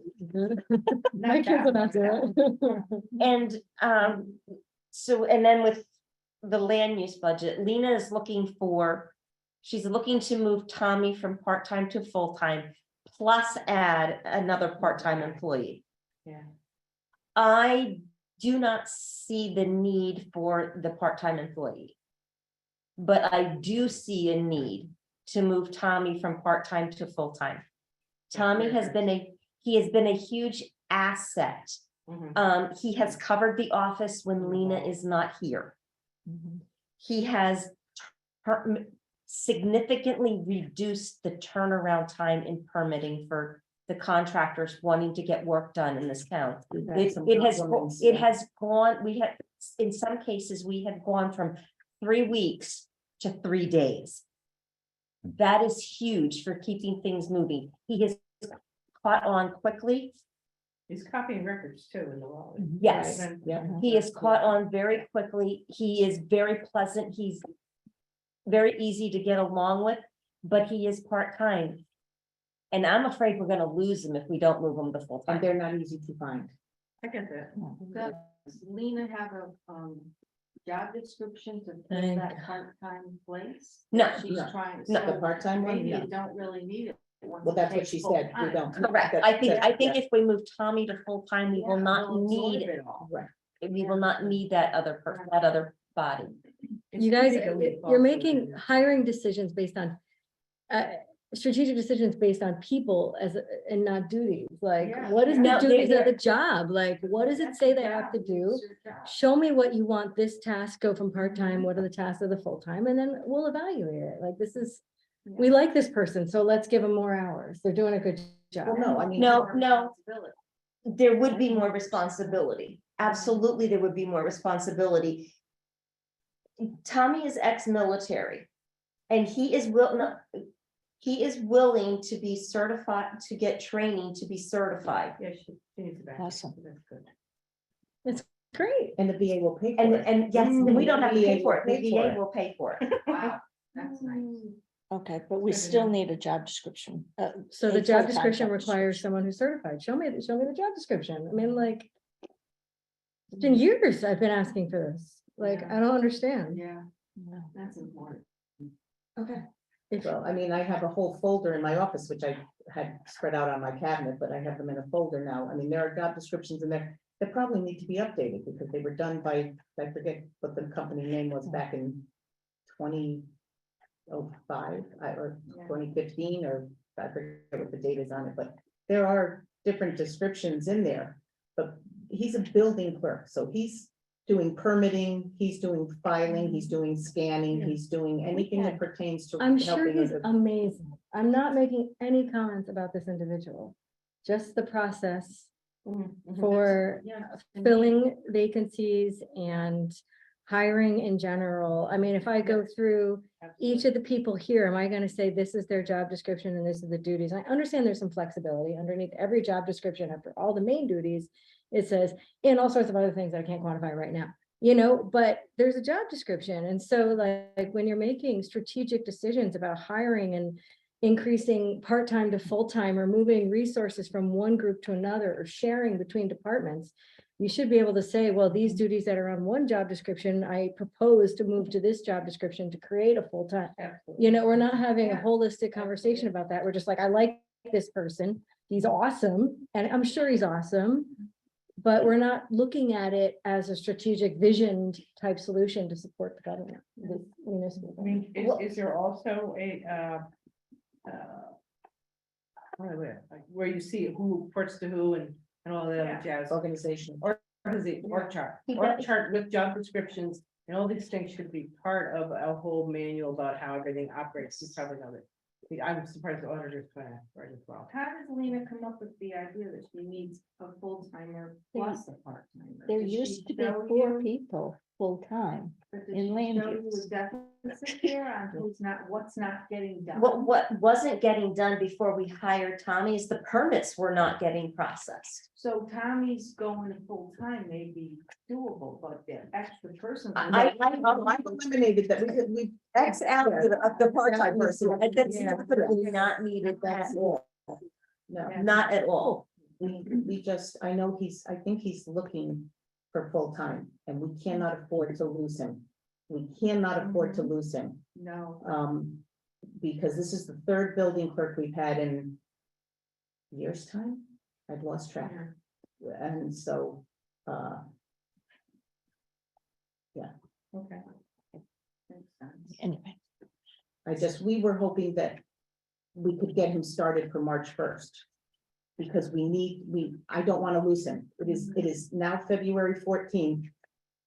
And he could come in any day and tell us, I found a full-time job and I'm out of here. And we are in trouble. I mean, it's not budgeted to start March. 1st. Well, It's not actually, I've run the numbers, there is enough money. I calculated out what full-time work would be for him for the balance of this year. And there is sufficient money on the budget line for him. From where? You're stealing from somewhere. No, on his line. We had assumed he budgeted would be last year. here Oh, the full year, okay. and he was not. He started late. Wait, Okay, okay. Okay. started. so I have a feeling that this can be turned into basically a no-brainer by going back into those job descriptions, because as far back as you're saying they are, I'm pretty sure we had 4 full-time people in land use. And I'm pretty sure that one of them was full-time with these responsibilities. Either that, or there were 2 people full-time with these Well, Lena was responsibilities. a full-time clerk when I started. We had Izzy and Karen. Izzy, Karen, Karen. And Bob Britton was in there. Yeah. He was doing the building. he was the land use administrator. No, oh, no, that's right, Bob, I'm sorry, I'm thinking Oh, Will. Will was in Will. there Oh, you're as thinking doing the building permits, building office stuff. Is it unreasonable if you wanted to hire, this is just hypothetical, but if you want to bring in a new hire to submit a job description before the Board of Finance, so that We you keep can see asking, why? we ask. I would like to make a Hiring formal somebody, request in show the me meeting the minutes to data, see You a know, job description. to me, that should go with Yeah. if you're gonna spend the money on a new person, show the board why you need him. Here's his job description. Should be automatic. I think the job descriptions are there, I'm pretty Yeah, sure. I think in his hire letter, there's a list of his responsibilities. I have to go back in and look. Anyway. I'm Every pretty sure job, that, Every staff person should have a job description. You can't do reviews or anything. Absolutely, They yeah, performance, absolutely. determine who's staying and going and how, what they're. An org chart. They- And I remember with Honeywell, we had that Janet data Brennan every- said when I every first year. joined the Board of Make sure Finance, you're and following she said, your you know, job there are a lot of description. things that we want to be when we grow up. And we can't do it all at once. Hmm. And, but I was more concerned with, I'm sorry, we get off, but what she was talking about with not knowing what was going on with the contracted guys going out and inspecting. That worried me a lot. yeah, that was a little weird. There was a very eye-opening conversation, Mhm. Doesn't know where they're going, they went out at night and what they're saying or doing, and it's like. And they just check it off on Well, the they work computer. nights, so we don't have to pay during the day, so. But they sign Yeah, off but on they- permits after they do inspections. Yes. So we have some record of what they're doing because they have to sign off on the, But we Permits. hired these guys, right? Yes. We're paying them. Yeah. They're- Yes. So they have to do what we would like them to do, which is Correct. tell us what they're doing. Right. right. I think that she just doesn't have visibility in what they're doing, and that's what's Yeah, upsetting to her. I think that's what it You is. know, I From don't think- another job, they're only working evenings basically, so paths don't always cross. That's You been know, I forever. get that, but it's not Forever. like some. Forever, that's the way it's there, been. Yeah. but maybe it's doing anything. Yeah, or. I got that vibe, but I don't think that's what's happening. I think they're doing what they're supposed to be doing. Yeah, I They're just not telling their boss what they're Yeah. doing. They don't know what they're doing. Yeah. Yeah, the times, the mileage. The software system, very light something, communication system, so that that doesn't happen. So There is No. permitting software. Mhm. It's just a question of, do we want to incur the expense for that, given the small municipality that we are? Yes. Well, maybe not that then, something, some improvement on the current system, that's all. Like a text message. She was. You This arrived,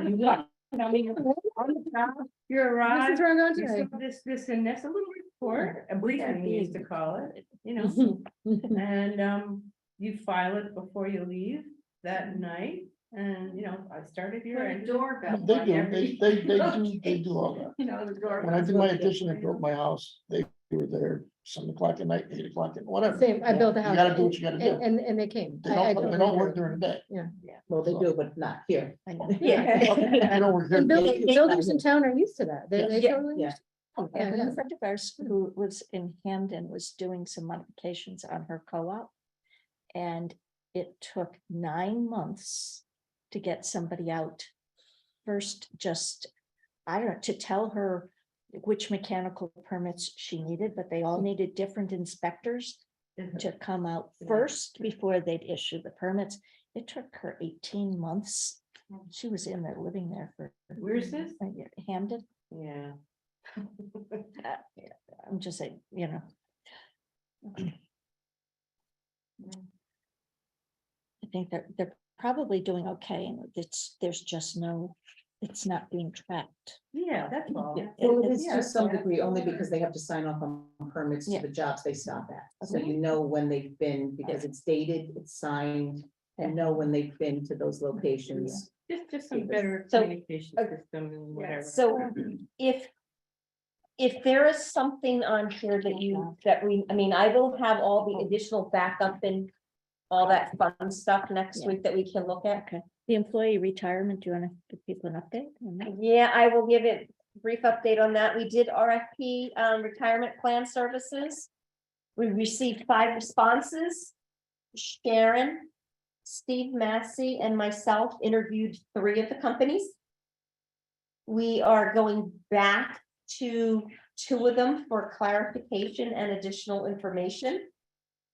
But we are definitely going to be going with a fiduciary to oversee a plan. And then we will have a record keeper that will actually do the investing. What we have to decide upon is what is the best fee structure as far as what the town is going to bear versus what the participants are going to bear. But there will be a formal recommendation for our March meeting on that, but we are progressing and everyone is of the same opinion that we need to get rid of what we have at the moment. Is it a big pricey change or? Well, there is, It depends. it Yeah. depends, but yes, but right now there is no opportunity for employee deferral, whether it be on a pre-tax or a Yeah, that's post-tax good, yeah, basis. that's good. And that is the #1 mandatory requirement of a new plan. And we will have that option. And whichever fiduciary we choose, they will be responsible for full employee education and advisement, no one on staff. Good. good. Okay, All right. so that's where we are on that. I am going to table D, What was the? the MSW recycling and the bulky stuff. Yeah. I'm tabling it. Just because I don't have anything new to report on it, so it's just there as a placeholder at the moment. I have just a question on it. Does it affect the upcoming budget? It could affect the upcoming budget depending on what we want to do. If we are going to offer some type of curbside pickup, it has a $200,000 implication on the budget, You mean recycling pickup? recycling pickup, yes. What towns do not recycle? All Well, towns that's recycle. No, but I mean. Very curbside. few towns have town-wide curbside pickup. Really? Yeah. It's mostly cities. Well, Seymour is doing the food waste thing, so they Apparently we've had it for a while. There was a bear at the bottom of my driveway tonight. Looking for the red No. bag. So I wonder if it'll be back tomorrow night. But I believe of the towns that do recycling pickup, there's some sort of requirement to do garbage pickup. It's mandated. There's a mandate to do recycling pickup as well. So Yes, you can't- yes, that's why. They go together, right? So this, Because you can pick up recycling and not have to pick up. oh, solid sorry. waste. Okay, so you can pick up solid waste. If you pick up solid Solid waste, waste. you have to pick You up have to pick recycling it, too. yeah. So Right, They haven't pushed in it. theory, we could one, ignore the mandate, or we could stop doing solid waste pickup, or we have to add recycling to bulky, or solid waste pickup. The only Was- way, if you offer curbside trash pickup. The only way out of curbside recycling pickup is if the town exceeds 50% recycling At their recycling. at the center. recycling center 3 years running. we're not We're anymore. not- And we're not close to that. Right. That's the way. But, I well, it must not be enforced though, because. Not yet. Yeah. But it could be anytime. I mean, you don't know. But we have a year on our current, We still have 1 year left on our contract. Obviously, the time is so right To to look at this investigate. and figure out. So the question becomes, do what do we we do next? do year? an RFP for a 1 year pilot, for a 1 year trial? Do we go out to our current guy and ask if he can do it for 1 year? And then do a bundle? So there's a lot of moving parts to it, which we have not yet figured out which is the best option. And the private option, is that on the table too? Why not? Why not? No, I'm just saying, is that? Why not? Something you are looking at as something there, this, or this. Like Wallingford does it, and some towns do it. I'm not saying that we should, I'm just saying that to know what those numbers are. And if we pulled it, When you say the Okay. private option, can you clarify what you mean? citizens pay for their own. Residents. Oh, you're yeah. talking about getting They rid pay of- for their own Their car. trash? They pay for their own hauler. I thought that you could not require that if you don't have a transfer station for people to drive it. That's what I don't know. I think that's I think that's the We caveat. we have to offer, Transfer station or Or- the pickup. or pickup, so. Those unless- are things that I don't know, but you just said, so that's, I mean, is. Is that an option we're looking at and just Yeah, but going just to a for, transfer station? no. We haven't gotten into that part. We yet. don't We have it, because I mean, there's a huge expense in We having a don't want transfer to do it. station. We don't want to start one. Why can't you just put a dumpster up there and you bring your trash in and put it in the dumpster? I'm serious. Then you have to arrange for someone to haul that out, 3 days max. They have to be changed out at least every 3 days. Okay, And you gotta staff it, I mean, we're already at the. okay. We have the staffing. Mhm. I don't think we would need additional staffing. But we're, You might, because now people Where are are they needing bringing it? more hours, you know, like you might have a start. Well, But anyway, it's an option, right? It's, yeah, I'm I'll just- do that, yeah. We can explore, we Yeah, can I'll look explore. into that, yeah. Okay. But all those things People are too. too used to getting As a rolled resident, into the driveway. as a resident, I would hate that. It's like. Well, you can get I So would then think- you'd have a choice. If you don't want to go up there, then you have somebody pick up. Okay. That's my vote. yeah, we used to pay way back when. I remember. I remember it when I was a kid, yeah. Yeah, I did miss 2 items under ARPA.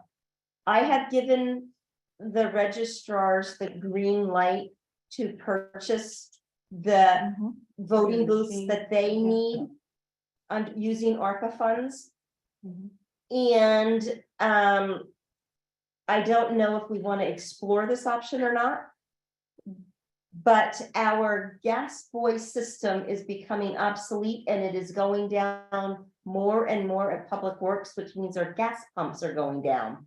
We cannot pump gas into our trucks and buses. Right what's now, it called? right Gas now, boy, gas boy, what's that? It's the company. It's the software that runs the pumps. Oh, So we will have to replace the software on the pumps. And one of the reasons why it is failing is because the gas pump does not have a canopy to protect it from the weather.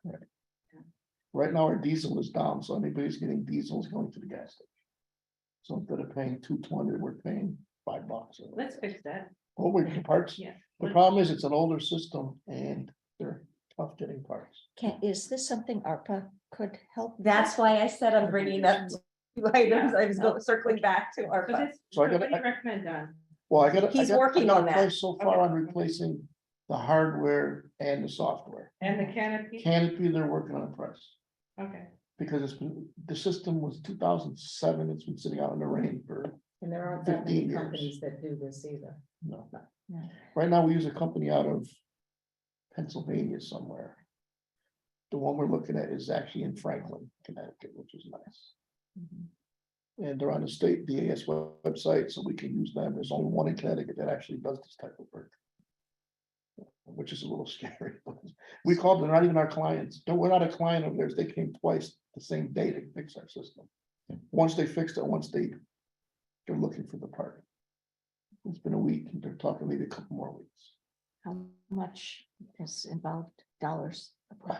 Any- Right now, the hardware is, what was it, 36,000, I believe. That's About new pumps, between new 30 and 40. dispensers, new Wow.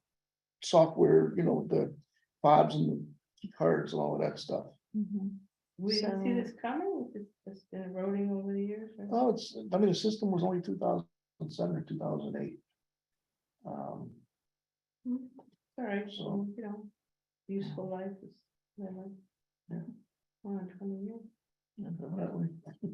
Matt, It's probably, we didn't put a canopy over it when it was first built. You never see a gas station without a canopy to keep, everything's gotta stay dry. They what? Canopy, there's no canopy right now. Yes. To protect not only the driver and the vehicle, but the hardware and the software and the sitting out in the rain and the snow and the wind. Yeah. If we put up Wasn't a designed. well. canopy, would we have to put in fire suppression systems too? She wasn't sure, but that's all built in. It goes by gallons, it goes by How much you use? usage, yes. Yeah, because we have a 4,000 gallon and a 2,000 gallon built-in tank, so. We don't go, we go through quite a bit, but. Everybody's transitioning back to gasoline now from diesel, so we might switch tanks, but it's something we have to think. We have 4,000 gallon diesel, 2,000 gallon gasoline right now. Because buses were all diesel, fire departments are all diesel, our trucks are all diesel. Now the buses are almost all gas. The new ambulance is gonna be gas, and the fire trucks are gonna be gas. Our big trucks are still diesel, but No change. But the smaller trucks are. smaller gas. trucks are all gas, and new ambulances are gas. Mhm. Or will be gas when we get it. Mhm. So that, I mean, we're exploring that. We don't have full detail yet, but that is a financial outlay we will have. Because One way or the other, yeah, it- okay. to me, it does not make sense to sink potentially $6,000 to fix this one. Right. Replace it is the better way to go, Yeah.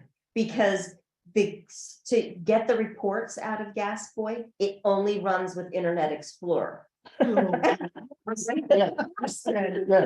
that not say it all? Whoops. And then every time we go to fill a report, we have to call them, and Kelly's on the phone for 2 hours trying to figure out how to make it work. I mean, things get old. What are you gonna So do? maybe another state grant, transportation grant? Well, we are looking into what kind of grants we could apply for this. Or if, I mean, it is infrastructure, so it does fall under ARPA, Right. Mhm. but it's going to be at probably 40,000. Easily 40,000. We go putting a canopy on, who knows how much more, but Mhm. And the problem with the grant, and it could take 8 months, not a year, as we know from all these other grants we're looking at. And Yeah. right now, the system's not working. So not only is it gonna cost 6,000 to fix, every time somebody goes to the gas station, we're paying the difference. Yeah. The steep going through, you said that's going through DOT, right? yes. Who's the contact here with them? Who's literally talking to? And then Jen's doing all that right now. And Leslie. I- And let's just to get the Jen, grant, once the grant is in place, formal conversation. We have. this Well, issue. the governor's new budget does not have any state funding in it. I know, I'm just saying, talk to them about current use. I know we already supposedly have a use for it. I'm just saying, talk, since it's DOT. I mean, to switch the grant from one to another. I don't know if they'll do that. I don't- I About don't the know if need, they'll do do they that. know of funding available to Because take you care of apply this? for a certain, you apply for a certain thing, We will, so. we will put Jen on researching Yeah, because additional may have grant some funds. ideas. Because Jen, they're big on, Jen will be on more than happy to go dig down But she what can also, grants could be out like I there said, for. when she's talking to DOT, just say, by the way, we just determined blah, blah, blah. That's her thing. That's all they care about is vehicles and But, roads. but Yeah. what is the urgency in getting it fixed? Like, Well, right now it's we've been broke. waiting Well, for- It's pretty we don't urgent. know where it's money. Yeah, I just, yeah. I mean, we do have LoSiP funds available too. I was gonna suggest Okay, LoSiP, but they're okay, so only that- like that's up to like ten, okay. aren't they a lower? No, amount? right now we have, no, you can use LoSiP projects can be any dollar amount as long as it is under how much money You the have- town yeah, has we- allotted. I lied, yeah. Yeah, So we know how much we're going to get next year because they just gave us, yeah. but that's not enough for this project. we No, have money but in we- LoSiP right Oh, now, we still have some left over. Yes, we did. actually 60. Requires town meeting. It does. It yeah. does. And everything Yeah, requires yeah. time. Yeah, Yeah, Well, Yeah. that's why hopefully I get the canopy price. She's supposed to come this week with the canopy price. If we can put it together for our next town meeting, then All this stuff. All this No. stuff sooner rather than it later. has to, right. because right. Yeah. sounds good. we're targeting March March 1st, March 1st. for a town meeting. Possibly. Well, early March. Early March. Yeah. Don't Yeah, you need early March. for us to approve it? Well, we haven't even, put yet. Yes, we haven't put it together yet. We're working. If we can get all these numbers in place Yeah. before the 15 days, 12 days, whatever, 10 days for that'll public work backwards. notification, whatever. Well, that kind of brings us to, you know, I'm like counting the this- weeks right now. this February 21st Wednesday. workshop. Yes. Are we going to leave it as a workshop or are we going to reclassify it as a special meeting? Well, if we make it a special meeting, then we can actually act. For example, if you have that information, we can act on it. We have to make sure we have whatever items we want to discuss, because it will be a special Oh, yeah, meeting, there's no varying or adding. Well, it's Right. special meeting, you So- could put down just items for the town meeting. Instead What of, do we have to Right. list them though, you have to list for the, okay. in order to act on them. We can list them and if we don't have full Okay. information, we can Just table it. table that Okay, particular item. and the So- other thing you might consider for us, that wouldn't be for a town meeting, but should be on that list, if you can pull the paperwork together on the job description. I've got the. I'm really 90% certain that you're gonna be able to mine a couple of old ones and put them together. Mhm. Because we really have lots of people doing that work, so. If we can get it and get a job description, can we add it to the special meeting for That's- next week? Yes, that's. Yeah, That's what we're talking No, about. absolutely, Okay. no. That Okay, doesn't have to got go it. to a town meeting, just, you Yeah. just do need, I'll go dig them out, yeah, they, because there's like 5 different ones with all different titles Right. on them. No. so, but if you can combine them. Yeah. Question on that, so does the Board of Selectmen have to meet beforehand to send it to the Board of Finance? The request for a town meeting and. No, No, it's the agenda? other way around. We send it. Other way around. Send it to the- Okay. yeah. Yeah, so if we have the meeting next, or the Board of Finance has their meeting next week, our We'll have a meeting will special be meeting. 2 Right. weeks You- later, so. You could schedule. I could do- we could do a yours special On a one. Wednesday. Or you could that schedule night. yours to be at the same concurrent. time. Concurrent, well, that's true too. Well, let's do that. Because, Because like I said, most of the stuff is really time. Yeah. constrained. Time and sensitive, yeah. what we Yeah. could do, because this town meeting thing has gotta happen, is put those, if we're gonna do it, put them first, and let's try to knock them out really quickly. Mhm. And And then we can have our budget. and then we can have our budget Yeah, meeting, you which do the is, messy stuff later. because we want you here for the budget part too. also, but I think that those are more critical. This meeting will also have to be posted by Friday, Correct, because we are closed Okay. Monday. correct. So we have to Sharon, make sure that we have everything, I'm relying on you to make the agenda. you can come visit me and we'll sit and we'll do it. Okay, give me a list. I don't know what's, I don't. have Yeah, the- we will deal with that. Because I know she's not available Oh. Tuesday, she's got the inland. Okay. That's Okay. right. Oh, that's right, and it wasn't going to be a meeting. And now it's a meeting. It's okay. If we record it, can you do the minutes after? Now, you're going for surgery, you have time to get this together. So we're going home tonight? Need the surgical center at 6:45 tomorrow morning. We'll figure this out. I'll figure it out. How long you under anesthesia tomorrow? Okay, anyway, We'll chat when we come out. so, but you're out for the rest of the week, right? I am out for the rest of the week, yes. Okay. Uh, We've got this. yeah, that's gonna be interesting. So it has to go out on Friday? It has to be closed Because, on Monday, because. otherwise we have to postpone it to Wednesday, so it can go out on Tuesday. You know what? I don't think we should do that. Okay, no, I'm just saying there would, Yeah.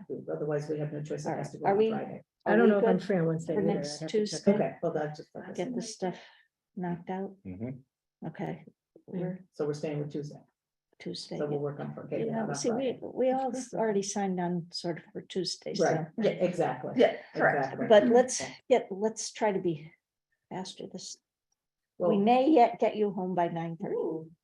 well, But that's the Amity thing ridiculous. was almost an hour, so that, you know. And, yeah. Okay.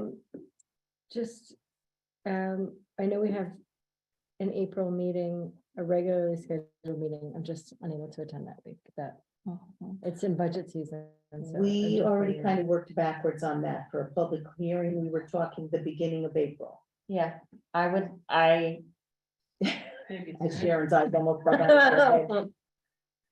What?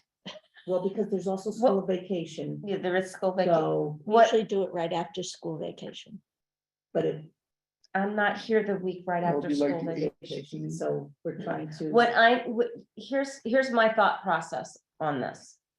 We put together, we nailed this out. We worked really hard to figure out what we are going to recommend.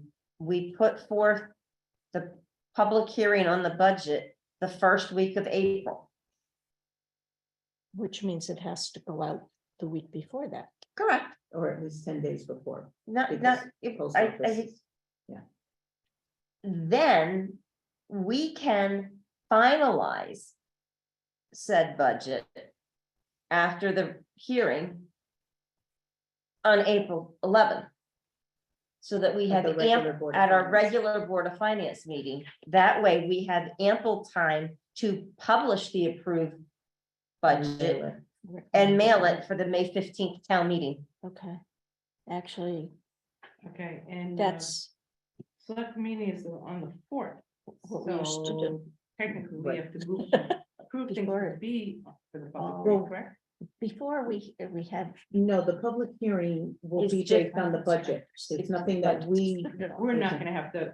no, approve we something can, to go forward to it. like, No, no. like the public hearing could be the first Wednesday of April. There's no time, there's no dates before the town meeting, so many dates it has to be. 3 weeks. It had a minimum of 2 weeks. Minimum, before. but there's no Yes. max. Right. Okay. The only thing is the mailing requirement. Mhm. And I have learned, because of the post office, that we have to shoot for at least 10 days before, and I think it says a minimum of 5. But we shoot for 10 because we had people that never even got the notices last year or the year before. We were still getting returns a month after the meeting actually was held. So, and what we can do is we can also put these dates, if we know ahead of time when we're doing them, we can also put them in the bulletin and we can put them on the website. Okay. So, So the date you're looking at for public hearing, do you have a date? did we say the first Wednesday? of April? I forget what the, Yeah, we were looking at the first week of April, somewhere between, the third, the 3rd or the 5th. Would have to be Monday or Wednesday. Right, P&Z usually meets on that Wednesday. Wow, What happened? No, just P&Z Oh. usually meets on that Wednesday. yes, it does. We have actually met at the same time that they did. But that doesn't mean that we should unless we absolutely have to.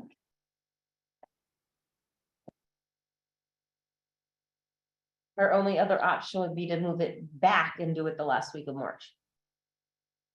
That's Right. close. I don't see that happening. Yeah. I see maybe next year that happening. I don't know, I guess So technically, we would be looking at the 5th. the 5th. The 5th of April. April. So of April, because it would have to be sent out at least the week of March 20th. To play it safe, to give enough notice in the mail. Okay, And Board of Finance is the week before that, Mhm. on the 14th.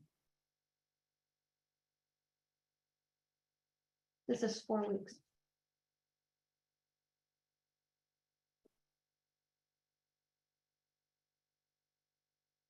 And we have a meeting next Tuesday, and you'll have your regular meeting on the March 4th, so you, We could, March 13th, by then it's almost too late to. well, pull it if we need something after tomorrow night, then we put something in between then and our next meeting in March. Okay. you meet next Tuesday. yeah. Mhm. Okay.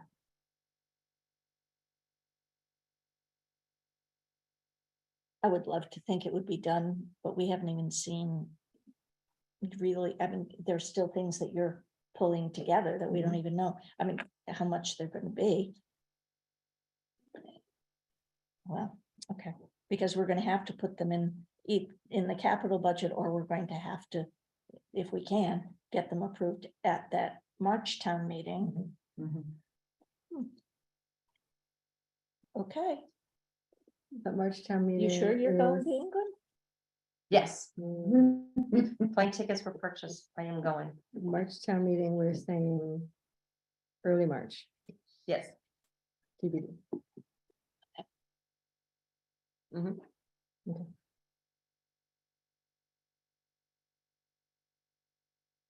A lot of stuff we're gonna do next week.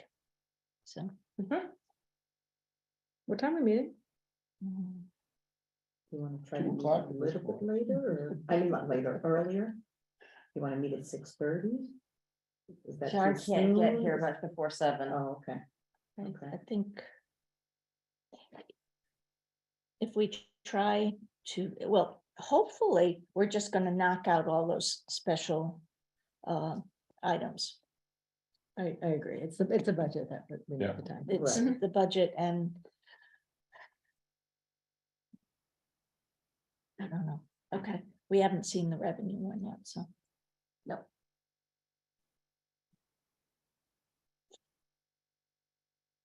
who is revenue, just Park and Rec, or also social services or whatever? A lot. Yeah. Town clerk has a bunch. Town of clerk little is stuff. estimating about 150,000 in revenue. Lena has not given me a land use revenue figure, and Park and Rec is, I want to say it's 220,000. Does that include building? When you say Yeah. land use? Yeah, land use is So it's building. a for presentation. We won't probably. I don't do expect a presentation. presentation. No. Good number. Just numbers. Except for maybe Park and Rec, like the holistic conversation. Yeah. Right. Mhm.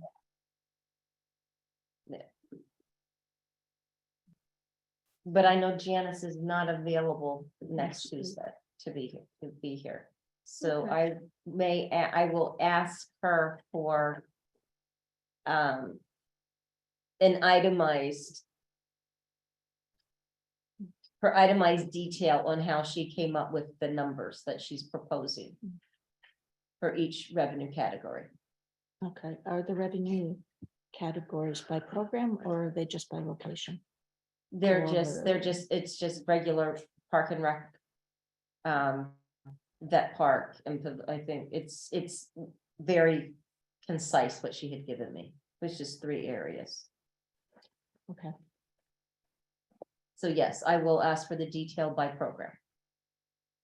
Oh, she's gonna think we're picking on her. She has that information though. Yeah, she must. Well, She should. I can do that very professionally and fairly. I will send the same email to Lena, Janice, and Will, and ask for a breakdown by category of their revenue with supporting documentation for how that number was derived. That way it's not picking on, anyway, because Robin has already given me the full detail, what she expects to get from busing and everything, she's given me that information. Okay. Right. Are we done? I think so. What's this? I'm sorry, just tell me what the subsidy fee structure was. I had a question. That we kind of hit on that We earlier. talked about program. Oh, So for Parks and program Rec. subsidies. Well, not just their, for whatever. Yeah. I don't know what else we have, but, you know, I know we have something else that it might apply to. All right, could I have a motion? We can, for those of us who still wanna chat, we can. We can. I'll move to adjourn. Second, Okay, those in favor? all right. Aye. Yeah. Officially,